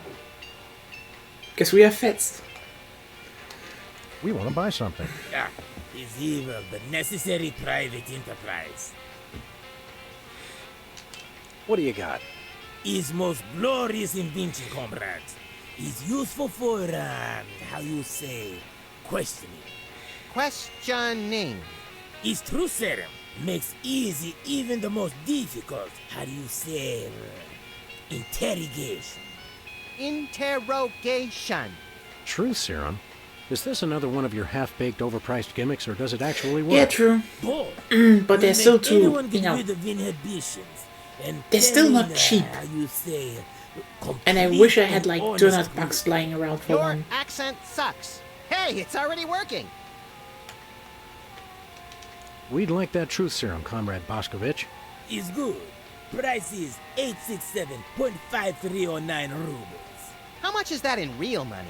$100 million. I think your rate of exchange is a little off, Boskovorsky. Fall of Berlin Wall brings great strength to our economy. Nothing for us right now. Something in here smells like fermented hate. It's like sweaty jockstraps soaked in boiled cabbage with a dash of sulfur. Keep it down, guys. You're scaring off the other customers. What other customers? Max and I are always the only ones in here. What? I mean, it's good thing. Merchandise is always available. Coming in here is like visiting old friends. Some of these cereal boxes are from the McKinley administration. I carved our initials in one of the weenies, so we'll be best friends forever, Sam. When's the last time you cleaned out the weenie rotisserie? Needs no cleaning. Adds vintage flavor to tasty friends. See you later, Bosco. He's no Bosco, comrades. He's only loyal worker Bosco Vorsky, who is no threat to glorious American government whatsoever. Oh well. I just really wish I would find some for, you know, a more normal price. And then I could actually, like, yeah. I just wish that was the case.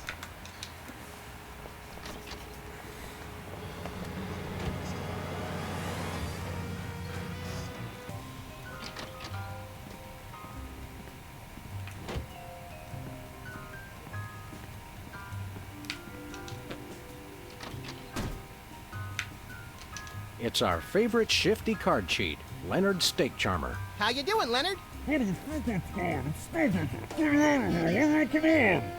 good. Anybody home? Guess not. Yes, you're still there. Are they really expensive near you then? It's more like I don't really have above €100 just lying around for something like that, you know? He's a souvenir now. His mom never picked him up.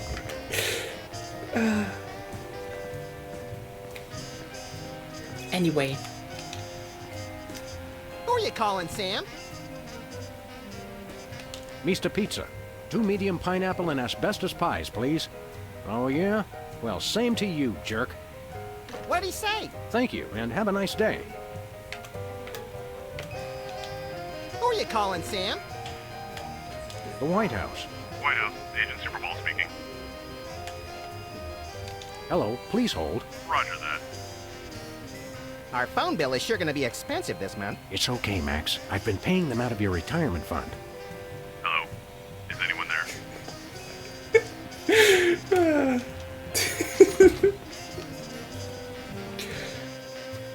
I told you, the writing in episode 4 is just so unhinged, but that just makes it so fucking good.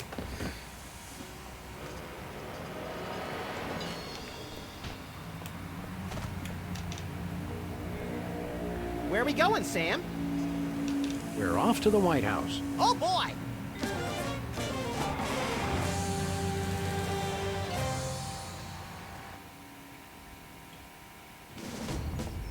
Hello? Is anyone there? Hello? Hello? Hello? It is very silly, but it's like, it just keeps getting darker, and that's just so amazing. Now, a lot of these same folks will say that we're wrong for introducing this federal pudding embargo. They envy our freedom. I ask you, what have they got to hide? Unless they're secretly sitting on stockpiles of pudding, and oh yes, we will find them. They've got nothing to be afraid of. So in conclusion, America, get your back up off the wall. Dance, come on, marzipan, and good night. It's worse than we thought, Max. He's crazier than a caffeine-addled dingo in an Adelaide maternity ward. I think he makes a lot of good points. Those puddings are trying to steal our jobs. And I especially like how he does that spinny thing with his eyes. By the whiskey-soaked beard of Ulysses S. Grant, that's it. The president's not crazy. He's been hypnotized. We've got to snap him out of it, Max, and pronto. How do we do that again? We hit him over the head, like we do with all hypnotized people. Oh, yeah. Oh, no.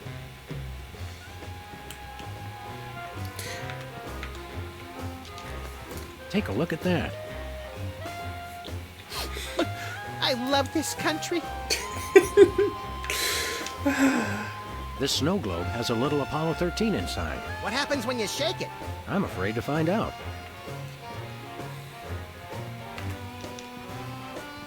The Liberty Bell is a light for this room, just as America is a light for... Yuck!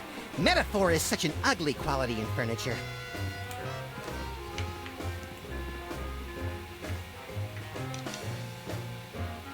Hey, Mac, do you work here? What tipped you off? We're freelance police, buddy. This is a national emergency. And we don't appreciate your sassy mouth. Auditions for new White House pet are down the hall. This can only end in violence. This guy's voice sounds familiar. Do you recognize him, Max? Half the time, I don't even recognize you, Sam. I'm over here, little buddy. Who said that? Do I know you from somewhere? Yeah, I'm that voice in the back of your head that tells you to mind your own business. The veiled threats, the surly tone. I've got it. You're that pit boss from the Toy Mafia. I smell a conspiracy. You smell a nosy dog who's going to get smacked if he don't stop asking questions. What's the Toy Mafia got to do with the Secret Service? What Toy Mafia? Oh, he's good, Sam. The Orso Nostra, the sacred organization you inducted me and Max into in a time-honored ceremony. The one that we infiltrated, repeatedly duped, and then blew up in a fiery explosion of death and property damage. I was going to casually forget to mention that part, Max. It's a very entertaining story, chowderheads. Now, run along and play whilst I protect the leader of our country. We'll be back. I cannot wait. Anyway, so we need to get him away. Oh yeah, Stars and Strap Pillow. Hi, I'm George Washington. Anyone need their nuts cracked? Please don't make fun of George Washington. But petrol the flick. Is that a Rothko? No, Sam, it's a painting. Sheesh.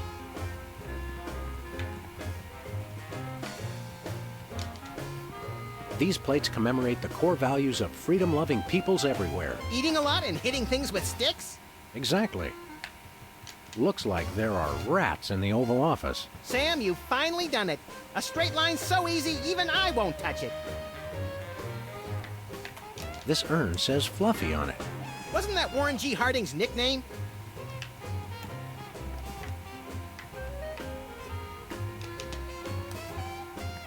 Apparently, even U.S. presidents have mothers. I'm not sure who this is, but he must be important. Roosevelt's boxing gloves, encased in lucite. TR or FDR? ER, I think.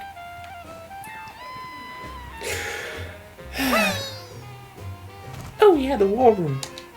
No one enters the war room. That's it. You two are coming with me.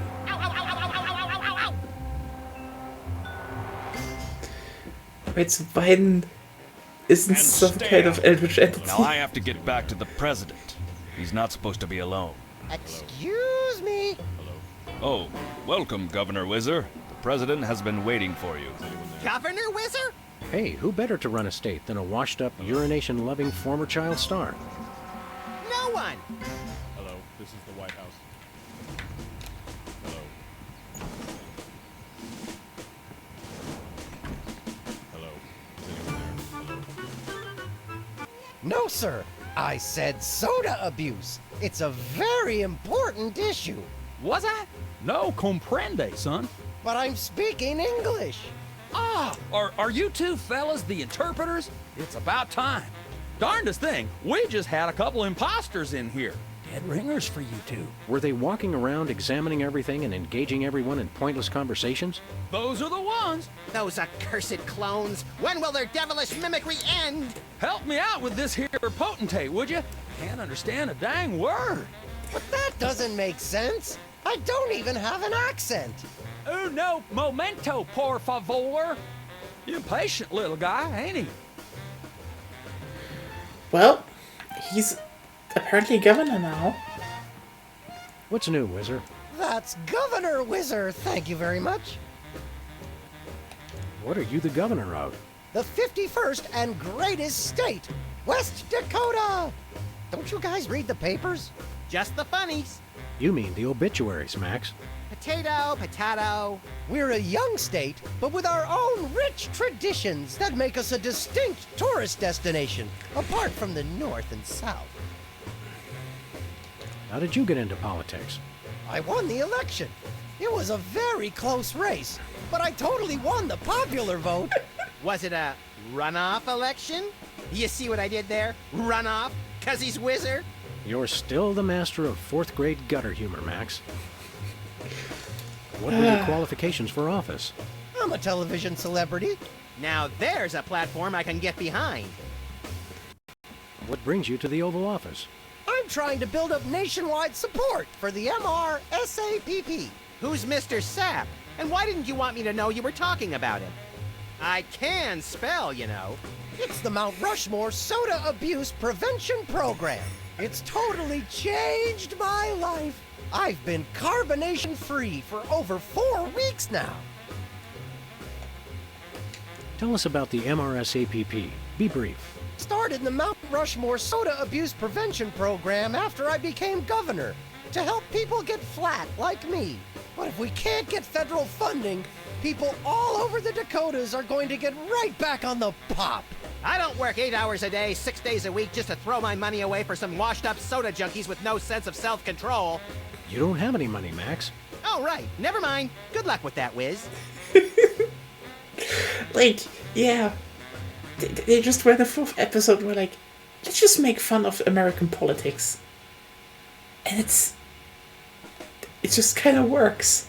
So you really kicked the soda habit, huh? And how? Back when I was on the pop, I was in a real downward spiral. That endless cycle of always looking for my next fizz, then having to take time out for number 1. Then I saw that documentary about Peanut Franklin, and it convinced me I didn't want to be just another self-destructive former child star. Peanut Franklin, the lovable star of mixed nuts who was found in a seedy Hollywood motel room dead of anaphylactic shock? What you mean you ain't got no jelly? Still too soon, Max. Are you sure you wouldn't like a nice cold soda? Gee, thanks. I'll take a...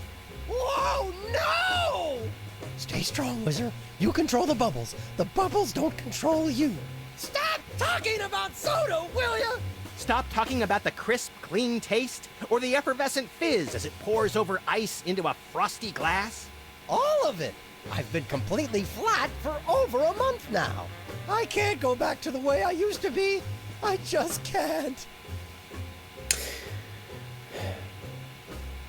You wouldn't like it in Germany. We fizz everything. Like... yeah, we fizz nearly everything.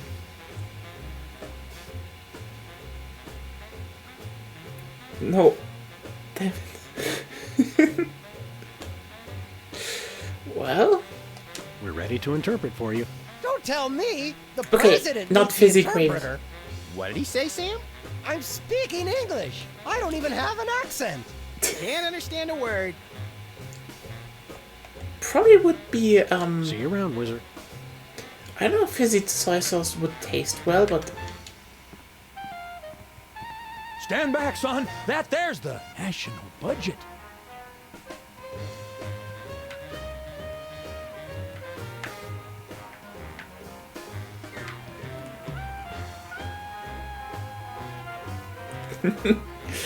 Yeah. Extra CO2 inside of the tanks, always. But no, like, people love fizzy water in Germany. Okay, we love to mix apple juice with fizzy water, and we have our own word, a schorle. A schorle is literally any kind of juice you mix with fizzy water. And it's fucking delicious. Good day, Mr. President. We come in peace, as far as you know. Ooh, finally! The interpreters. Where have you been? We're ready to interpret for you. All right, let's get this party started. I mean, Mr. President, you're going my to fellow love. Americans, I come to warn you about a serious epidemic facing our country. The scourge of soda abuse. Many former popheads like myself found ourselves in the endless cycle of addiction and elimination until we believed there was no hope. I don't know what you're saying, son, but you're selling it, boy. Good job. I ask you, how long can this epidemic continue? What was that? He said,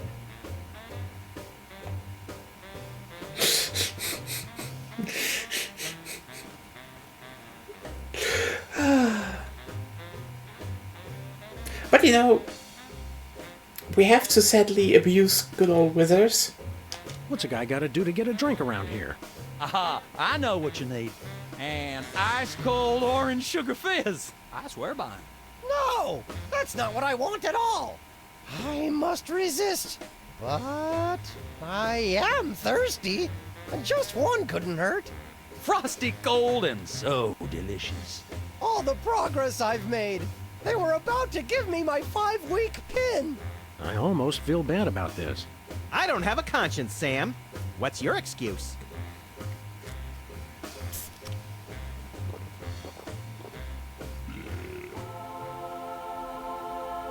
Oh, blessed angels of carbonation, fill me with your syrupy nectar. Ew! Yeah, now I'm not so much guilty as repulsed. Keep it coming. More! I need more! I need a bathroom! Which way is the bathroom? Which way is the war room? It's that door right over there. But I don't... Oh, thank you! Where do you think you're going? I've got to get in there! Bad! We've got a priority red number 2 here in the Oval Office. No, it's just number 1. Escorting the suspect to holding cell for interrogation. Come with me, sir. But it'll only take a second. Please, let me go! That was fun! Okay, now I didn't catch all that. What did he say? Anyway, time to dehypnotize the president. That was easy. Now it's time for some checks and balances, freelance police style. Max, will you do the honors? Gladly. Look it, fellas. My fingertips look like little tadpoles. They just don't make these guys like they used to. That's no guy, Max. It's a damned ugly puppet. Ah, the drawstring in his back should have been our first clue. Our first clue should have been the swirly eyes. But silly me, I thought hypnotizee, not hypnotizer. What? Yes, an ingenious device being used to hypnotize the TV-watching public. But who was controlling him? Gonna take Plot days to twist. get that smell out of the interrogation room. What? What have you done? He was like that when we got here. Sam did it! So these two numbskulls managed to off the president. It was a deep tissue massage gone horribly wrong. Ninjas. Sam did it! Still, ratings from the last State of the Union address were even lower than reruns of Midtown Cowboys. I didn't expect to have to replace the president so soon. But now that these idiots have forced my hand... We're standing right here. We can hear everything you're saying. It's time for a leader the people will have to listen to. Agents Jackson, Burr, and Gambe, we are moving the timeline forward. Commence phase 2 of the operation. I'll prepare the new candidate.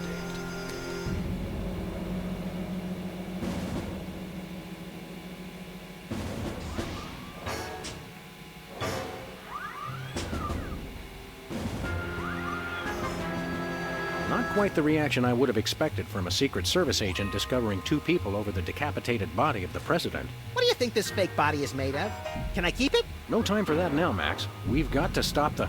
Wait, what's that noise?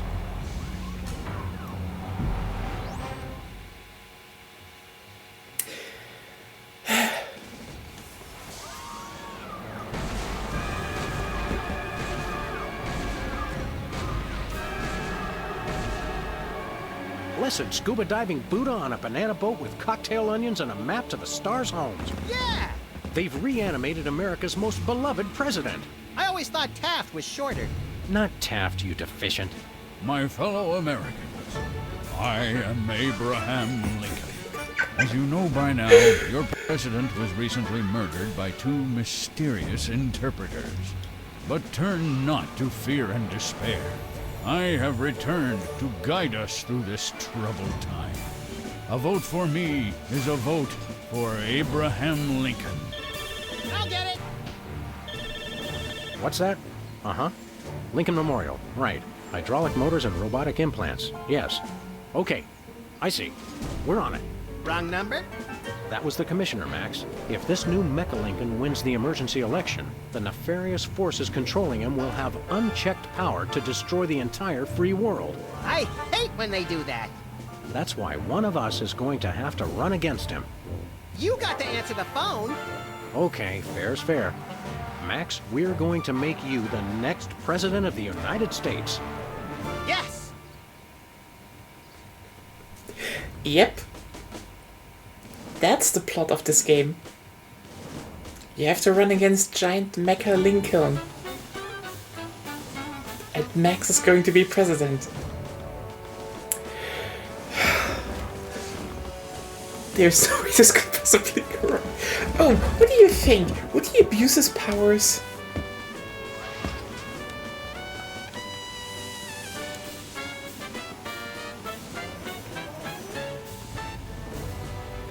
Also, by the way, did you notice when the president was talking how his mouth always moved just up and down?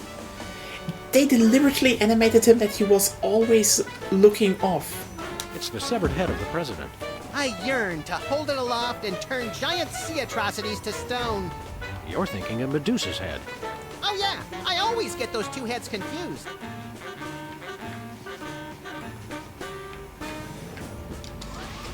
It's Lincoln's campaign flyer. I want you. Honest, dedicated, over a century of experience. Abraham Lincoln is your man.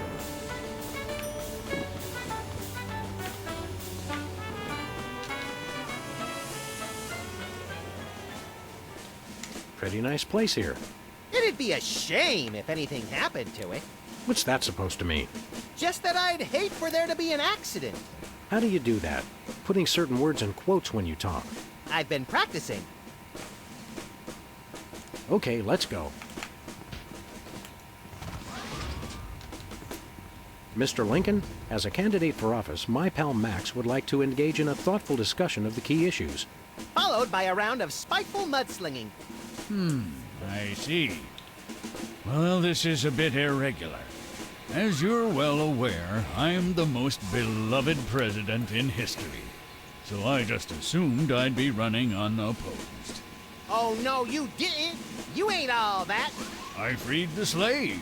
I was star of a popular television sitcom. I'm on the penny. I was on TV. Now, gentlemen, we can resolve this like adults, with moderate reasoned debate. Very well, then. In the spirit of democracy, I say, bring it. And it's a beautiful day on the White House lawn as we bring you the first in a series of debates for this emergency election for U.S. President. In the Republican corner, we have the giant animated statue of Abraham Lincoln. And representing the Random Violence and Destruction Party, there is the hyperkinetic, rabbit-like creature known as Max. Acting as completely impartial moderator for the debates will be Sam. The candidates are ready, so let's listen in.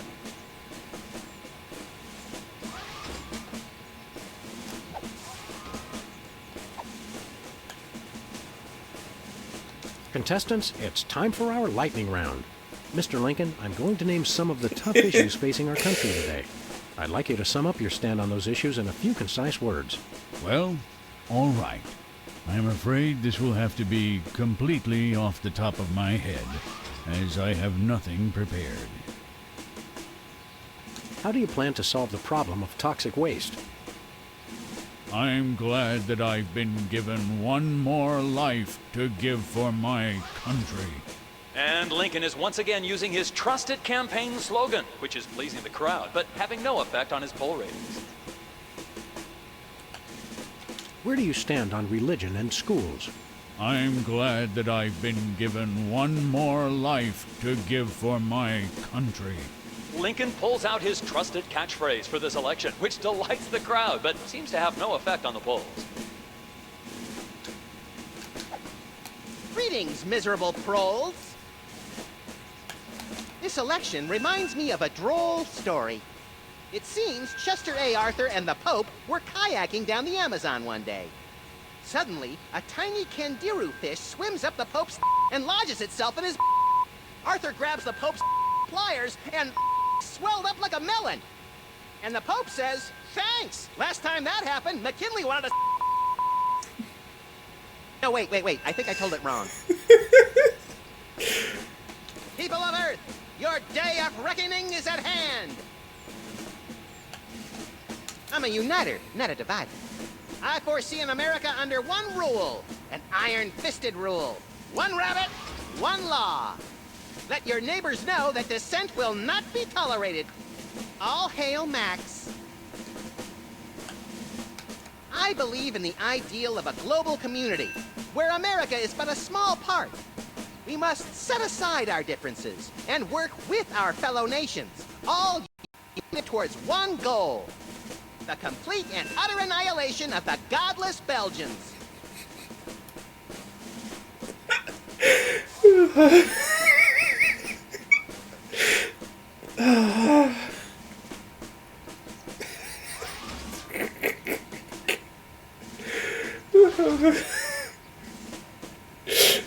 As a Dutch person here.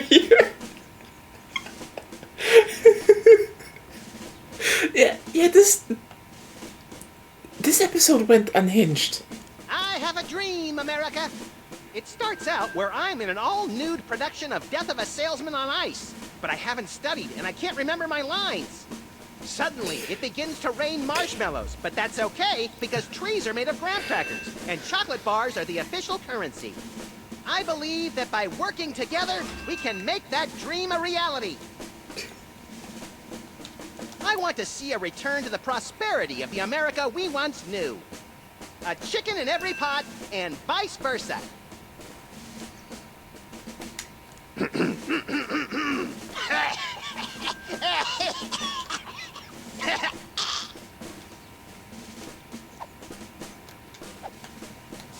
If elected, I promise a return to a happier time in America's past.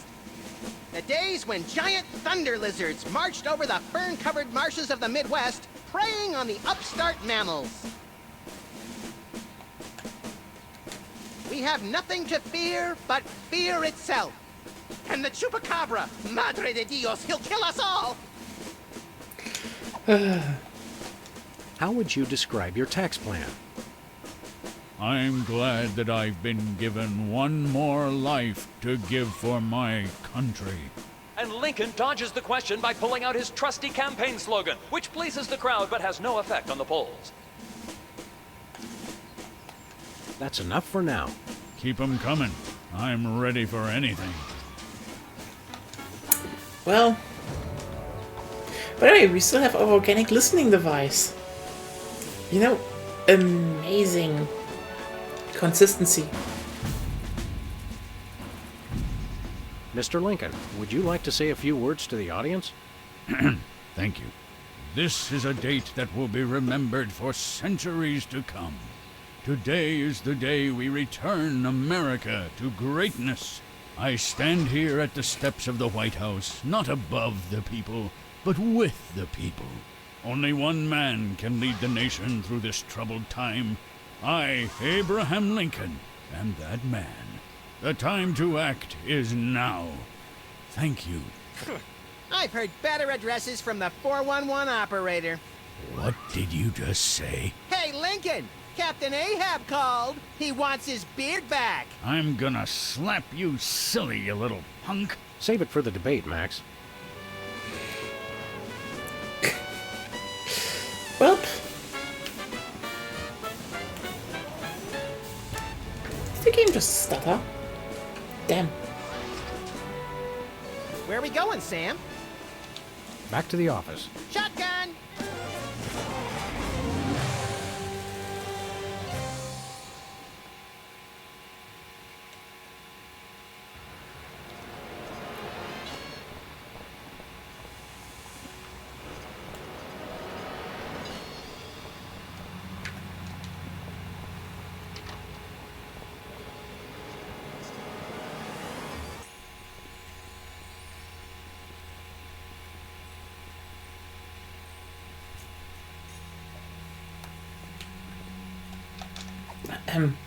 So we already know what she's looking for. Let's mess up that career, shall we? What's this? A new application? Yeah, it's for a friend of ours. Let's see. Not the Abraham Lincoln. He's tall, distinguished, loves the theater. He sounds perfect. That chump doesn't have half my cute, fluffy marketability. Do you think your computer can find him a date? Computer, nothing. This guy sounds perfect for me. Oh, but he didn't leave his phone number. Next time you see him, give him my number. I'd love to meet him.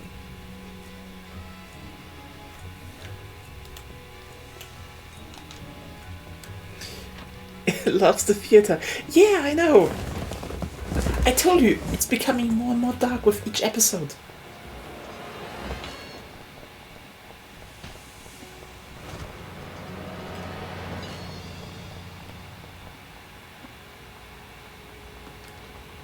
Hi, Hugh Bliss. Hi, I'm Hugh Bliss. Yeah, it's true. Show us a magic trick, Hugh Bliss. Magic is easy when the colors of your soul are... Yeah, less chatter, more magic. Okay, how about I disappear? Well, your mind reading is obviously still working. It is! Now watch me as I vanish. Except you won't be able to watch me because I'll be gone. Hey, a free home delivery sign. Yep, free sign. Anyway. How was the play?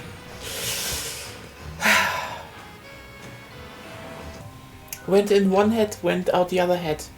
You know. Mind blowing.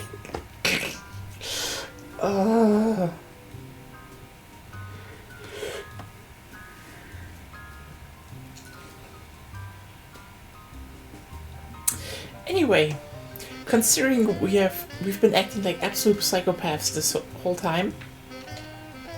Who are you calling, Sam? Sybil. Hello? Abe? Is it you? You bet. Honest Abe here. Very funny, Sam. I have to keep this line open for his call. Well, the home delivery sign was free, so that checks out. Oh yeah, right. I forgot.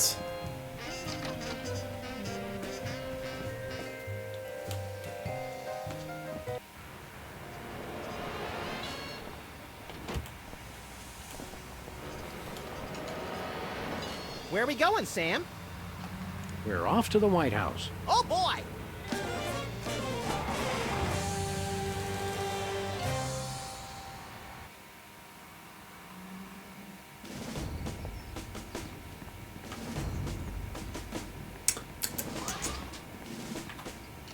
I forgot to get back the organic listening device.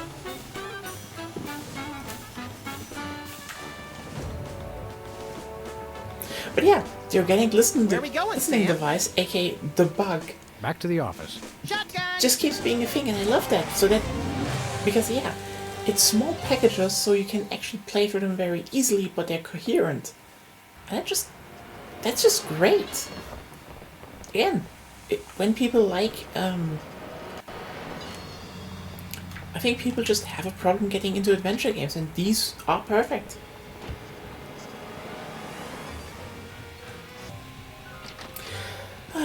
Also, I'm still in the really comfy leather chair. It's kind of interesting to stream like 3 times with that. Who are you calling, Sam? Sybil. Hello? Abe? Is that you? I, Abraham Lincoln, am that man. Oh, well, Mr. President, it's just such an honor to talk to you.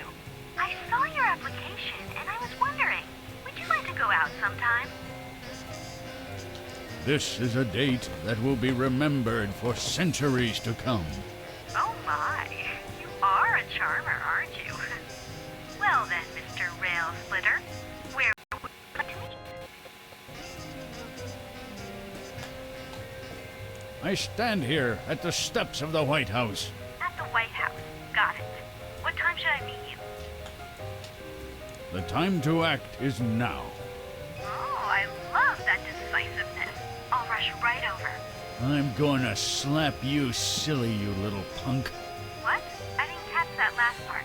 I will feast on your entrails and devour your soul. What? Abe? What's going on? See you soon. Gotta go.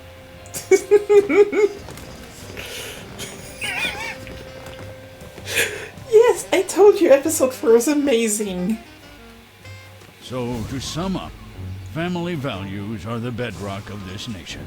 Our fidelity, honesty, and loyalty to family is our most sacred asset as Americans. Candidate Max, your rebuttal? Yoo-hoo, Mr. Lincoln! I believe we have a question in the audience from someone who is not candidate Lincoln's wife. Oh, hi, Sam. Hi, Max. Greetings, random harlot. Abe, I'm here. Are you ready for our date? What? I've never seen this woman before in my life. But on the phone, you sounded so eager to meet me. Listen to me, America. I did not arrange a date with this one.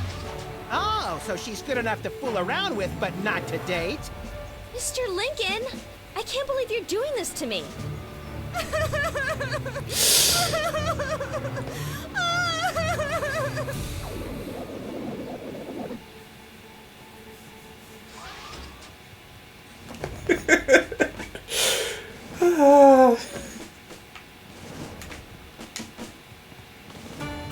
It's the cue cards for Lincoln's speech.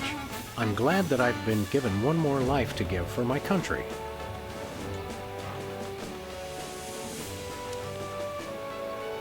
Two wrongs don't make a right. Anyway.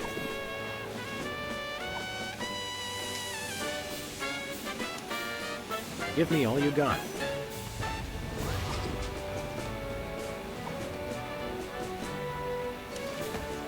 Free home delivery.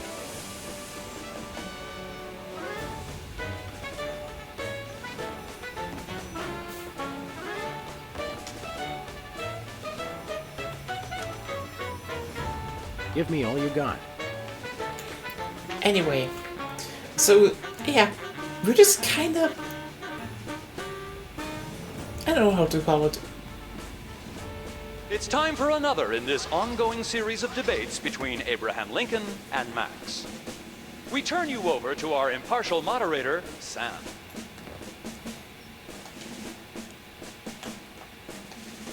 How would you describe your tax plan? Give me all you got.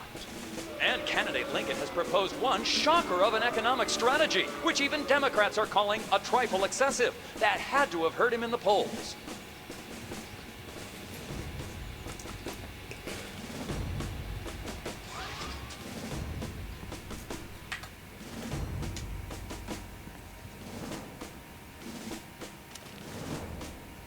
I'm glad that I've been given one more life to give for my country.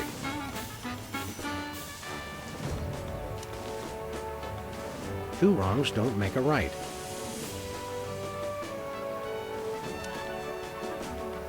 Free home delivery. He's too busy talking with his candidate. Mr. Lincoln, I'd like you to tell the voters your stand on some of the tough issues. Very well. How do you plan to solve the problem of toxic waste? Free home delivery. Ooh, an effective but very controversial proposal from candidate Lincoln. And the crowd did not like that idea one bit. Let's see how it affected the polls. I love how Max just never gains anything. Nate is just more unpopular. Whoever the fuck that is, it's always the third person.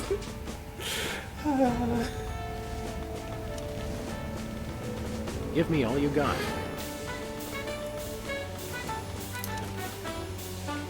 I'm glad that I've been given one more life to give for my country.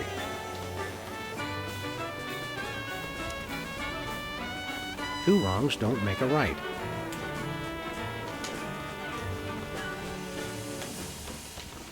Mr. Lincoln, I'd like you to tell the voters your stand on some of the tough issues. Very well. Where do you stand on religion and schools? Two wrongs don't make a right. Did we hear that right? Lincoln just came down against both religion and education. Wow, that's gotta hurt him in the polls.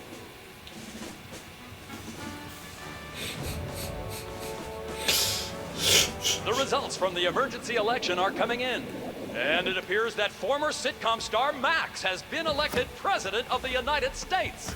In an unprecedented show of bipartisan solidarity, all of the country's political parties have desperately asked for a recount. Let's cut to the White House lawn to hear candidate Lincoln's address.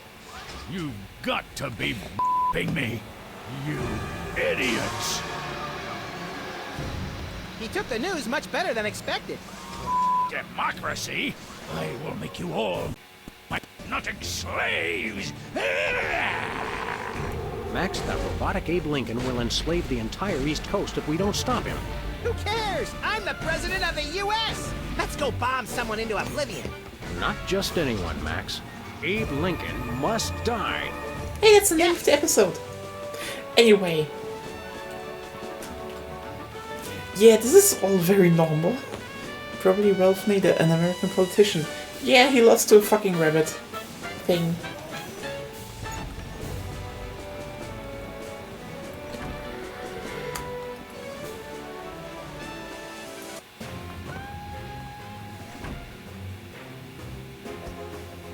Finally, Mr. President, you're here. That's the president?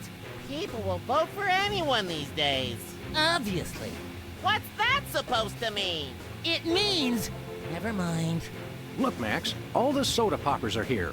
I don't have time for foreign dignitaries. Check out all the cool stuff on my new desk. No, you can only go into the war room when there is war. Anyway. Look, Max, it's our old pal. Look, Grand Imperial Warlord Maximus Optimus, keeper of the Seven Keys. It's our old pal, the former Child Star and Embarrassing Idol semi-finalist, Peepers. That's former Child Star and Embarrassing Idol semi-finalist, Governor Peepers. You're a governor, too? That's right. I got North Dakota. They're still fighting in the war. North Dakota, the leftover state. It's America. They're always at war. North Dakota, I guess, yeah. Still warmer than Saskatchewan.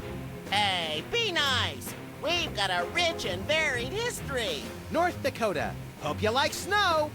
North Dakota, come climb all over our big white butte. Hey! Sorry, I got caught up in the moment. What's there to do in North Dakota? Plenty. Snowmen, snow angels, snow forts, snowball fights, homemade ice cream, and of course the majesty of Mount Rushmore. That hasn't been decided yet. Right, I spoke too soon. What business do you have in the Oval Office? We need the president to settle custody of Mount Rushmore. Max has the presidential pen. Somewhere. Just tell me where to sign. Great, the problem is solved. But seriously, if you guys see the president, tell him we're waiting. Max really is president now. It was in the papers. We haven't been watching the news back in Fargo. We've been so busy with the arms buildup. What was that? Did I say arms buildup? I meant Winter Paradise Toboggan and Scrapbooking Jamboree. Can't we all just get along? We can if we all just keep quiet and avoid another incident. Honesty is rarely the best policy. All us presidents know that. So long, peeps. Welcome back, Governor Whizzer. Here to give another demonstration on soda abuse? That's not funny. Why should your state get Mount Rushmore? Because they just want it for tourism. But my plan will save lives. It'll become a monument to soda abuse prevention. People will realize that just like Washington, Jefferson, Roosevelt, and the other guy, they too can overcome their crippling addiction to carbonated beverages. George Washington never had a soda addiction. Why do you think he needed false teeth? Well, that's an argument. I don't know if it's a good one, but it's logically consistent. Why not divide it up equally? That would never work. It's not even. Each of you could get a third of Roosevelt. I want the mustache. I wanted the mustache. Okay, Max gets Roosevelt's mustache, Specs gets the glasses, Peepers, you get an ear and both nostrils. That just leaves me with the forehead. All right then, Whizzer, we'll throw in Crazy Horse, but that's my final offer. It's not even finished. This will never work. It's just like last time. I forgot how dark this got. How did West Dakota become a separate state? 3 of us ran for governor together. We got along so well during the campaign, and we were all such former TV celebrities that all 3 of us won. The voters realized they'd elected 3 governors for only 2 states. That's when the unpleasantness began. What was the unpleasantness? We fought for a long time about how to divide up the states. There was almost a war! But we divided everything up fairly and all agreed that Mount Rushmore should be in the south. We did not! You! I what? You! Oh, never mind. Stay dry, Whizman. Anyway. Hey, Specs. Max, you remember most omnipotent exaltedness Max Sama, overseer of the 9 cosmic planes. You remember Specs, the other soda popper. We vaguely recognize our loyal subject. What are you guys talking about? Kiss the ring. What? No.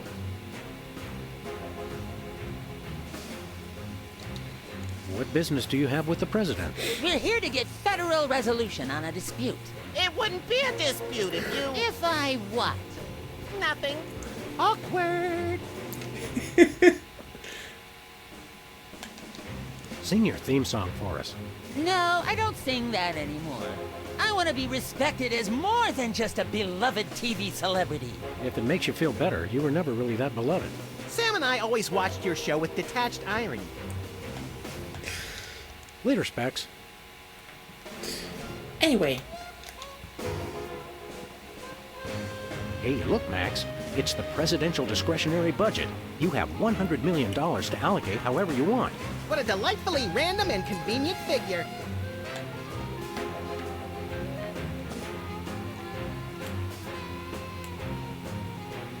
We don't really want to fund that, so... Let's head back first. Oh no!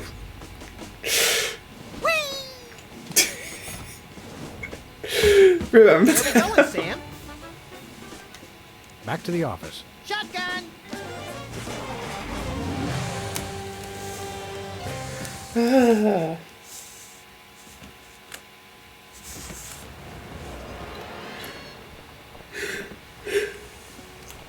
Anyway. Hey Sybil, we ruined your whole career.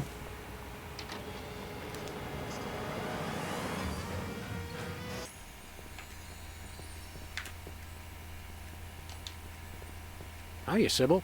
How are things in the world of computer-generated romance? Oh, I'm not doing that anymore. Can you believe that guy? Never mentioning that he was married? Men are such self-centered jerks. Preach it, girlfriend! So you changed careers again? Yeah, now I'm running a dating service. Come again? A carbon dating service. I bought this astoundingly useful machine that tells me how old things are. I usually just cut them in half and count the rings. There's a reason you're not invited to birthday parties anymore. I wanted a fresh start in a new career to get my mind off that fiasco with Honest Abe. This wasn't my first choice, but I got a good deal on the carbon dating equipment online, and I couldn't afford to change my sign. Well, also, like, we can only allocate it to things that are, you know, monuments. I told you episode 4, it just gets gradually more darker. And, I mean, that is what makes these games amazing, because there's, like, actually really dark and humor, but, like, good. How does carbon dating work? I don't know. Something about carbon-14 and half-lives and radiation. I'm impressed with your detailed scientific knowledge. Very professional. That's the beauty of it. I don't really need to know anything. I just aim my little machine at something and it tells me how old it is. Allow me to demonstrate. This tiki is... Oh my gosh! It's 2,000 years old! This is fantastic! Old is good? Absolutely! I can have my office put on the National Register of Historic Places. I might even get a grant. I'd be rich!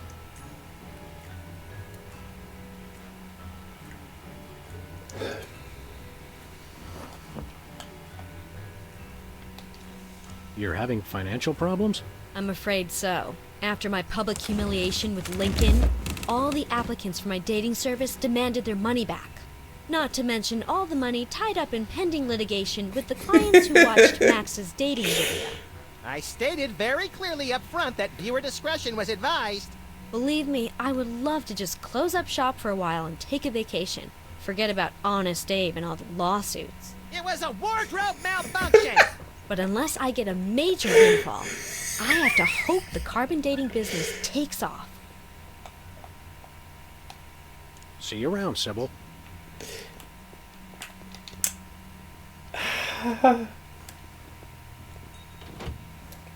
mean, she's not leaving her, she's not leaving her shop yet. Also, yeah, she now changed careers mid-game. Just enjoy that.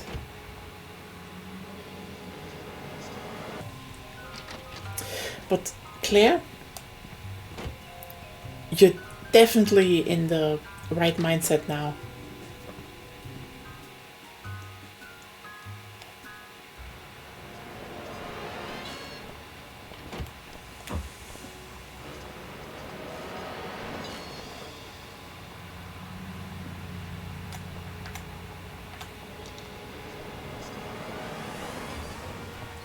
Where are we going, Sam? We're off to the White House. Oh boy! Oh yeah, did you notice that that their car is now American themed? Anyway, hello national budget.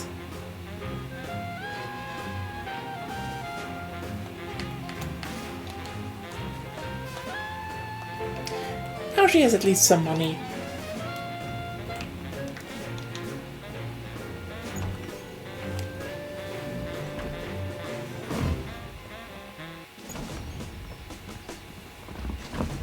Oh yeah, right, wait.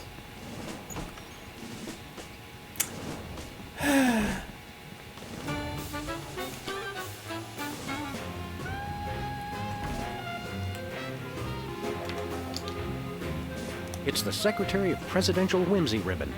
Looks like Max can use this to appoint someone as an honorary cabinet secretary.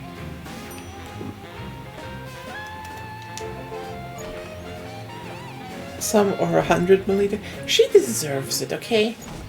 Like, she has to contest with, I mean, all of this. But yeah, look. This Soto is now American.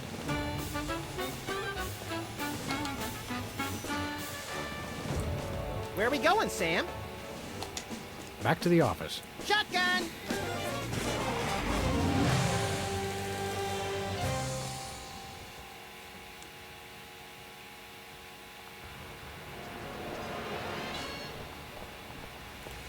Anyway. Now Sybil has $100 million allocated to her. Sybil left the door unlocked.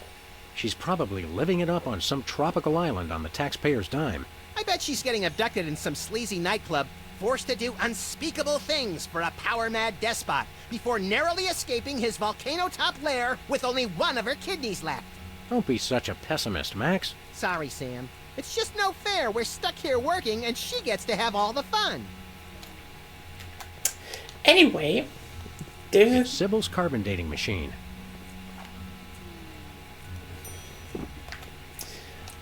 I mean, this whole fiasco that we forced her into is like the one good thing that happened to her. But also like, it's kind of interesting considering, this game was written like you do some really shitty things to her, but, then she just gets a vacation, so like, nice.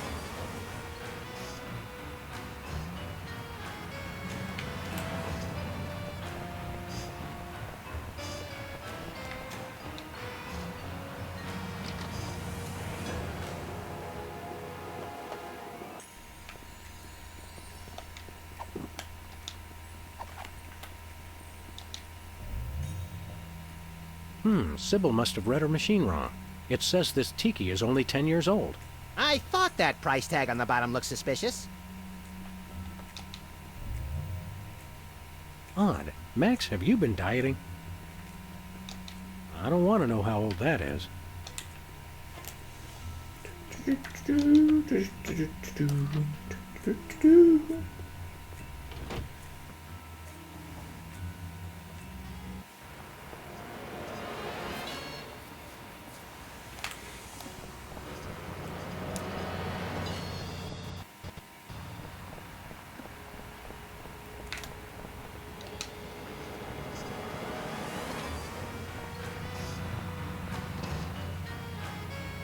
Did you ever say Sam and Max? Oh, Mr. President, please do not execute me.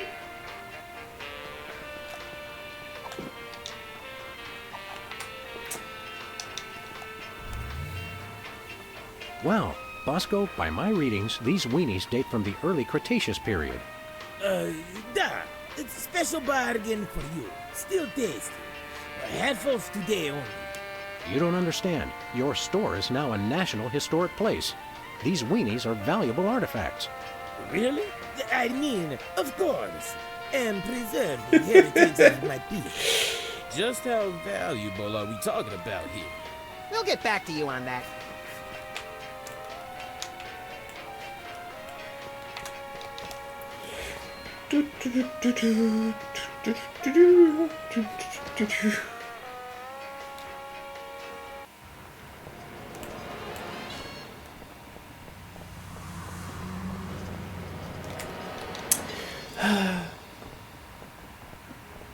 Where are we going, Sam?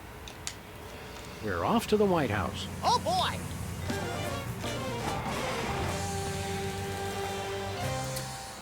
All for that.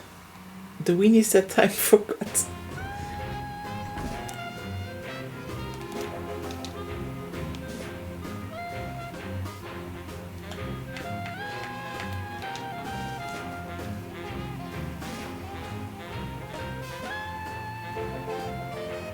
Hello, Comrade Bosco. Hail to the chief. I don't know how you guys did it, but I just got a huge check from the government.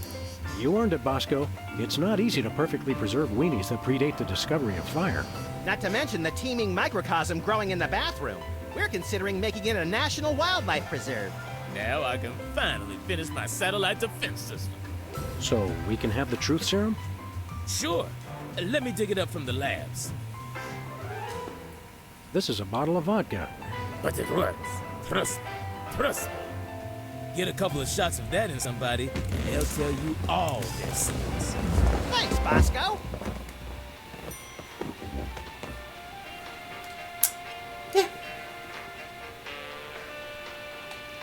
Hey, Bosco. Yeah? We want to buy something. Yeah. Is evil, but necessary private enterprise. Do you have any potatoes in the likeness of Catholic saints? Niet. Do you have any souvenir snow globes from the Mystery Vortex? Niet. Do you have any Lobsterfots brand cereal? Niet.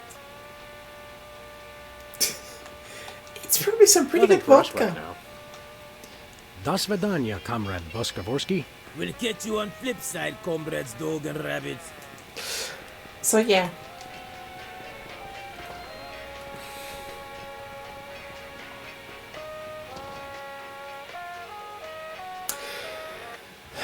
But also, like, again, did Bosco ever lie with anything he sold us? And we kind of managed to get it. We're off to the White House. Oh boy!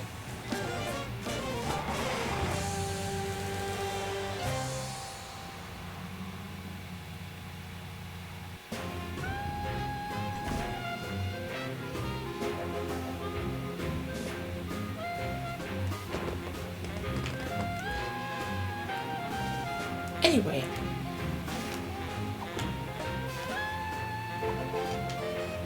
Care for a drink? It's soda, right? You brought more soda. Sure, why not?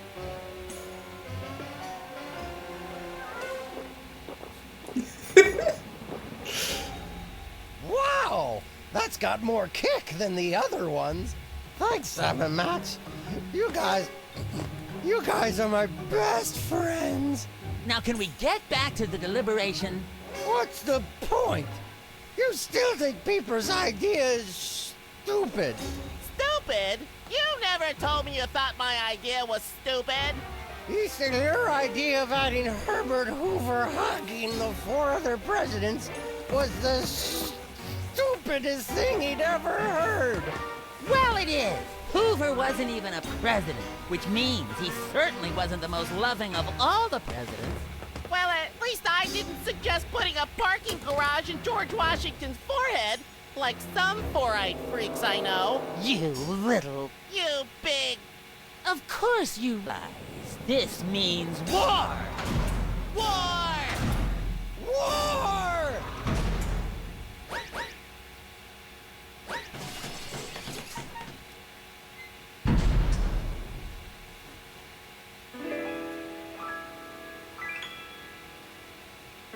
What's this I hear? What wondrous thing is this? The DEFCON klaxons ring, a flashing light above the door. There's just one thing it could mean.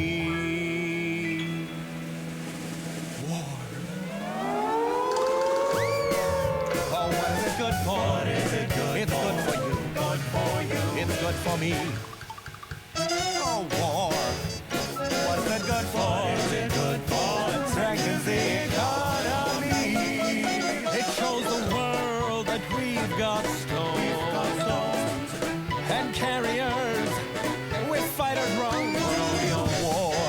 Oh, what is it good for? What is it good it's for? Good for you. It's good for me.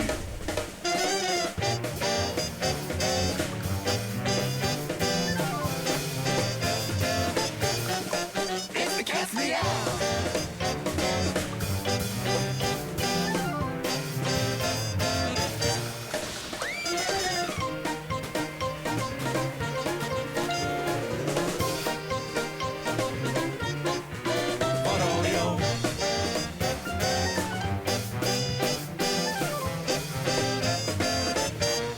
Here we go.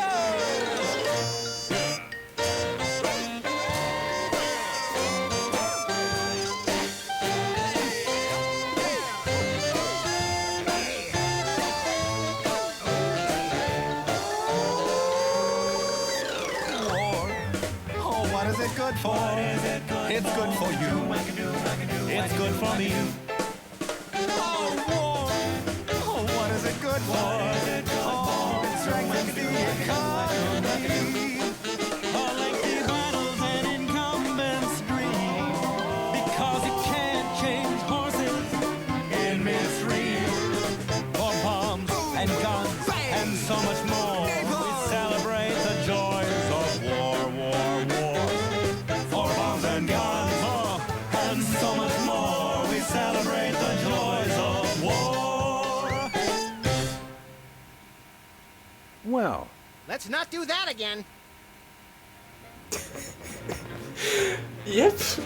Das klingt die beste. Yeah!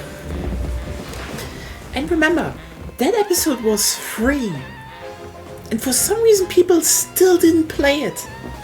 It's like... Also, you need to keep in mind, you know when they did this? 2007.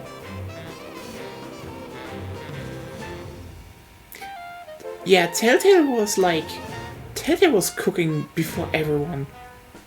Oh yeah, very subtle. And they did this on a budget. Just...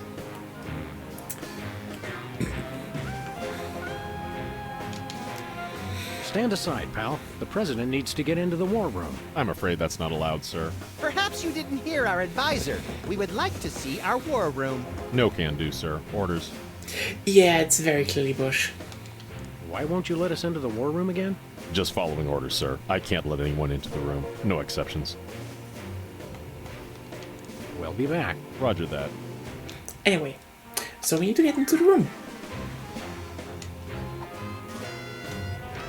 Max, I mean His Excellency El Jefe Maximilian I, Intimidator of the Realm, has a special surprise for you. Better get those handkerchiefs ready. This could get sentimental.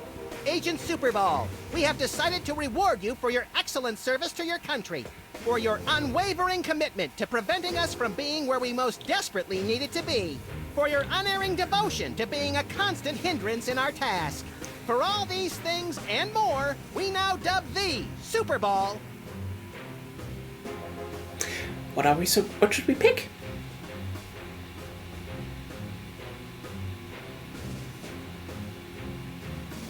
1, 2, 3, 4. Pick your bets.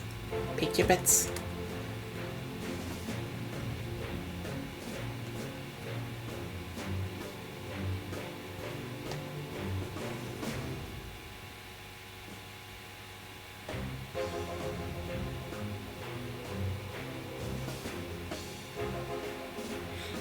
Okay, that's Meeson. Then it will... Well, we have 2 for 1, so... Secretary of Meats and Cheeses. So we have spoken, so it shall be. All hail Max. I'm overwhelmed, sir. I don't know what to say. Now run along to a cabinet meeting. I'm afraid I can't do that, sir. You've got to be kidding me. I still have my orders. It's the official United States calendar. 12 of the hottest Supreme Court justices in their skimpiest, naughtiest swimsuits. Even better, Max. You can actually change the official date.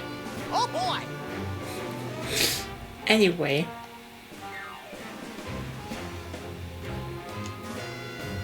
We now declare today April 26th, Secretary's Day. That's supposed to be Administrative Professionals Day. Wow, Sam. When I picked you for vice president, I didn't know you were such a politically correct, bleeding heart liberal. All right, then. Secretary's Day. 2007. 2007.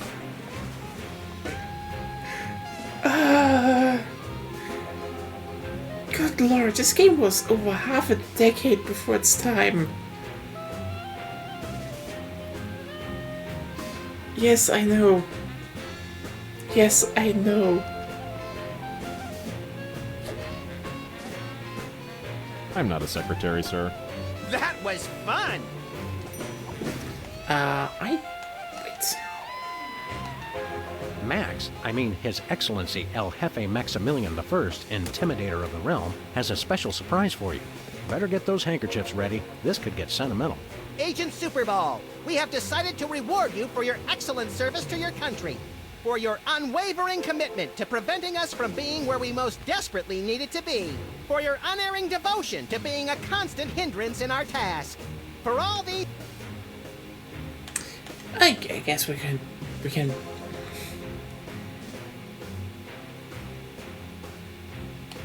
Secretary of Mysterious Gaseous Emissions. All hail Max. Hey, Soups. Today is Secretary's Day. You have to take the day off. It's the law, Jack! A vacation? Permission to weep openly, sir. Not just granted, but encouraged. The forces of bureaucracy win again. I love this country. Anyway, let's go to the war room.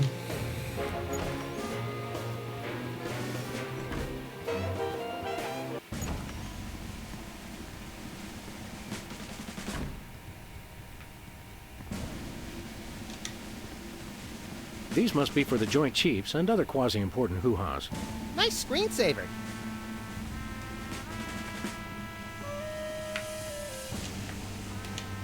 It's a plate of fancy cookies. For the discriminating general with a sweet tooth and a taste for vengeance. Hey, there's gourmet coffee. In case the idea of war makes you insufficiently jittery. I'm plenty juiced just being in here. Let's blow stuff up. What to do in time of war. Select target, press fire. That's all it says. Looks like a remote homing beacon in the frigid Antarctic. So peaceful, so serene. Want to blow it up? You have to ask. Dinner special tonight? Penguin flambe. Who would have suspected the Washington Monument is really a self-replenishing supply of intercontinental ballistic missiles? It's good to see it used for something more useful than corny innuendo for once. Anyway, this will have a significant impact on our delicate ecosystem. Absolutely. My ego is bigger already.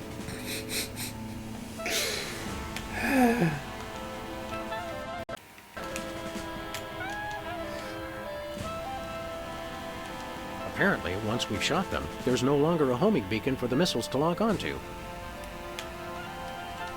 Apparently, once we've shot them, there's no longer a homing beacon for the missiles to lock onto.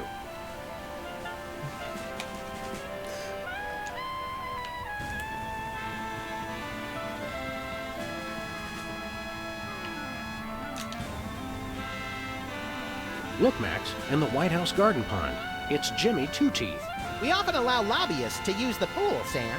Jimmy's a lobbyist now? What's he lobbying for? Cheese interests? Affordable health care for the aged and underprivileged, Sam. He's a lot more multifaceted than you give him credit for.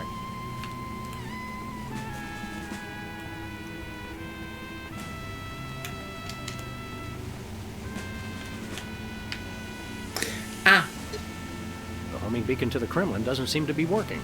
It was probably turned off in the spirit of Glasnost. More likely those lazy commie bastards forgot to change the batteries. Lazy former commie bastards, Max. They had way too much fun with this. Way too much fun. It's the distant, peaceful world of Krypton. They mock us with their utopian society of crystal cities and absentee parents. They must be exterminated! This'll teach them to put me in the Phantom Zone. You will bow down before me! Aw. Better pull up a chair, little buddy. Well, what do you know? Bosco was right. The government really has been targeting his store for destruction. Won't he be glad when we tell him? What do you say we keep this to ourselves, Max? You're right. We don't want to ruin the surprise. Attention, Bosco shoppers. Clean up in aisle everything.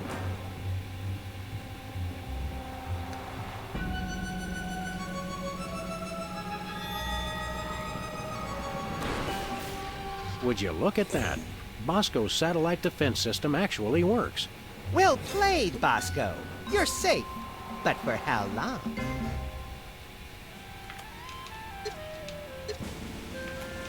There's no beacon for the missile to lock onto. Then we'll just have to do this the slow way. Lock and load, Sam. We're off to Red Square. Some other time, little buddy. Anyway, does that tell you that this game is fucking unhinged, especially this episode?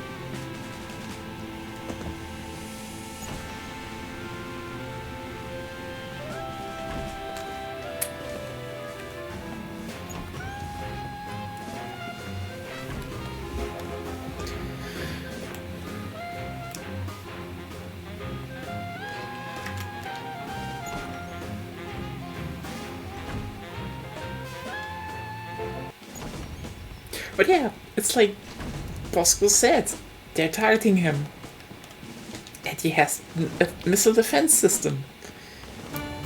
Where are we going, Sam? No lies. Back to the office. Shotgun!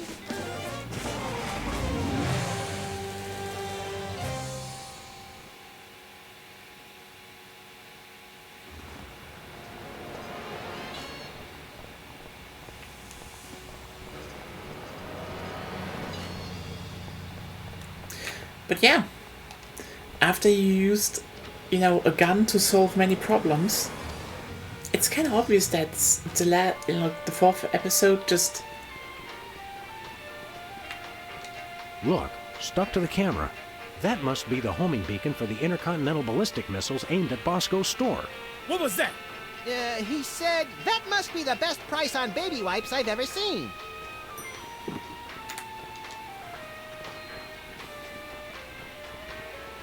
So yeah, we're just solving the problem with an intercontinental ballistic missile.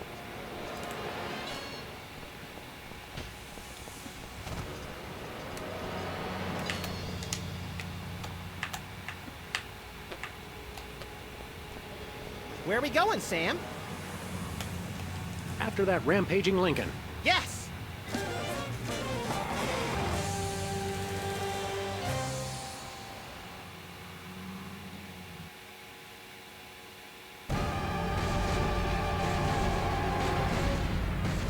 Well, he wasn't hard to find. Just had to follow the trail of broken campaign promises. That's pretty profound for a high-speed car chase, Max. I like to think I transcend genre conventions, Sam. Anyway.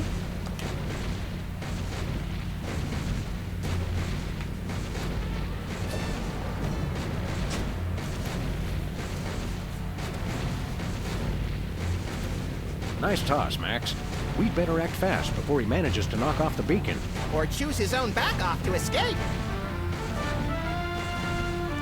Where are we going, Sam? We're off to the White House. Oh, boy!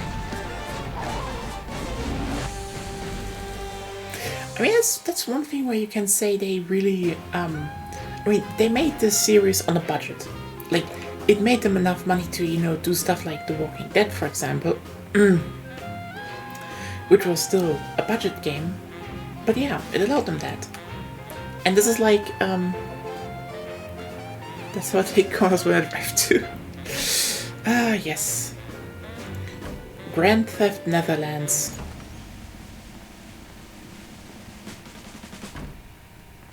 But I mean... Again, in the background you can see the battle between Northwest and South Dakota. But yeah. Grand Theft clocks. But yeah, overall, what I want... It's just like, this game, this idea of, you know, we're making smaller budget episodic adventure games that are very accessible but well written. And like, you've seen them. They are well written. They're amazing, in my opinion. This is why Telltale was able to do The Walking Dead, and... yeah, I guess this episode really cemented it as the best Telltale game for a lot of people, so... you know. Looks like the targeting beacon is still stuck on Lincoln. This is a pretty impressive temper tantrum, Sam. At this rate, he'll have enslaved all of D.C. and most of Baltimore by tomorrow morning. Egads, you're right, Max. Still, I think we should stop him. We haven't got anything better to do. Anyway. Mr. President? Don't mind if I do. Quick, let's go. Shouldn't we revel a little? You don't want to miss this.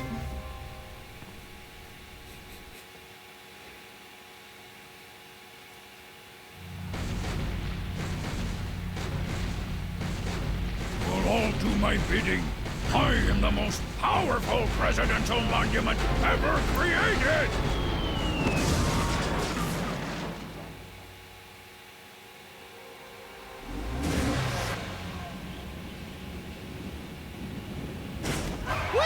That was better than feeding laxatives to pigeons on parade days. We broke 2 presidents in one afternoon. A personal best. Well, it looks like the country is saved, at least from mass hypnosis. What do you want to do now? Let's abuse my powers as leader of the free world to squeeze the middle class until they're burning their own shoes for heat. Sounds fun, but I was thinking we could treat ourselves to some chocolate-frosted gut bombs and then have a little target practice down at the Smithsonian. Sam, you're my best friend. Agent Chuckles, report. Query status.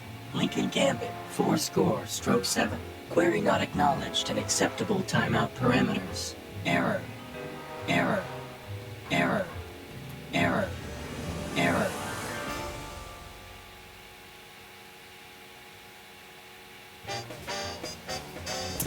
And that was Abe Lincoln Must Die.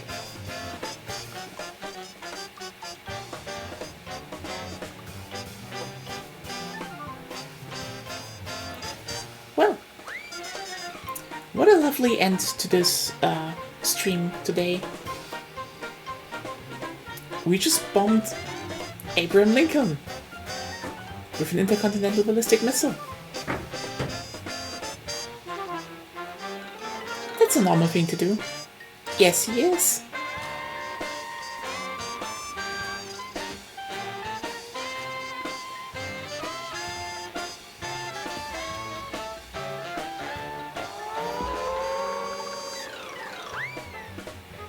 And yeah, also it's a war song again. It's the theme of the episode. But I mean, yeah, you see, the whole, you know, this first season has like a general structure. Sybil and Bosco change every episode. You know, that Bosco has always something he's going to sell you for a ridiculous price. But like, that's the interesting part if you think about it. The repetition makes it easier to be like, okay, there are a few things I have to check all the time, so, you know, when you did the first episode, you can get baseline stuff whatever once. But also, it's funny because it always gets you in a different way, you know? But yeah, I guess on Sunday we will then do Episode 5, Reality 2.0 and Bright Side of the Moon. I hope you enjoyed your time here on this budget PNG stream. And hopefully we are back soon with more, you know, well, it's probably gonna be next Wednesday where we're gonna be back soon with more, you know, normal streams.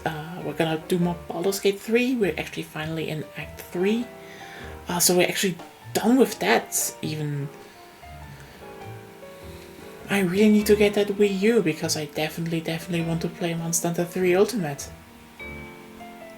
Probably Freedom Unite first, but still. It's gonna be great. That's lovely to hear, But yeah, it's just, I love these games. They're like, again, they aged really well. I mean, yeah, they're not subtle in a lot of ways. But like, sometimes you just need some unhinged dark comedy with, yeah, great humor, and episode 4 is just amazing in my opinion. Yeah. I mean, yeah, they just were like, should we do a whole, you know, musical session about how good the war is for the economy? Why not take my approach of playing 4 Monster Hunter games at once and going nowhere fast until you burn out? Well, that's interesting, but yeah, so basically we are having, you know, Frontier running and, you know, periodically Rise. So that's there. I mean, in Rise we're like, in Rise we're almost G rank, so it's like, yeah, cool.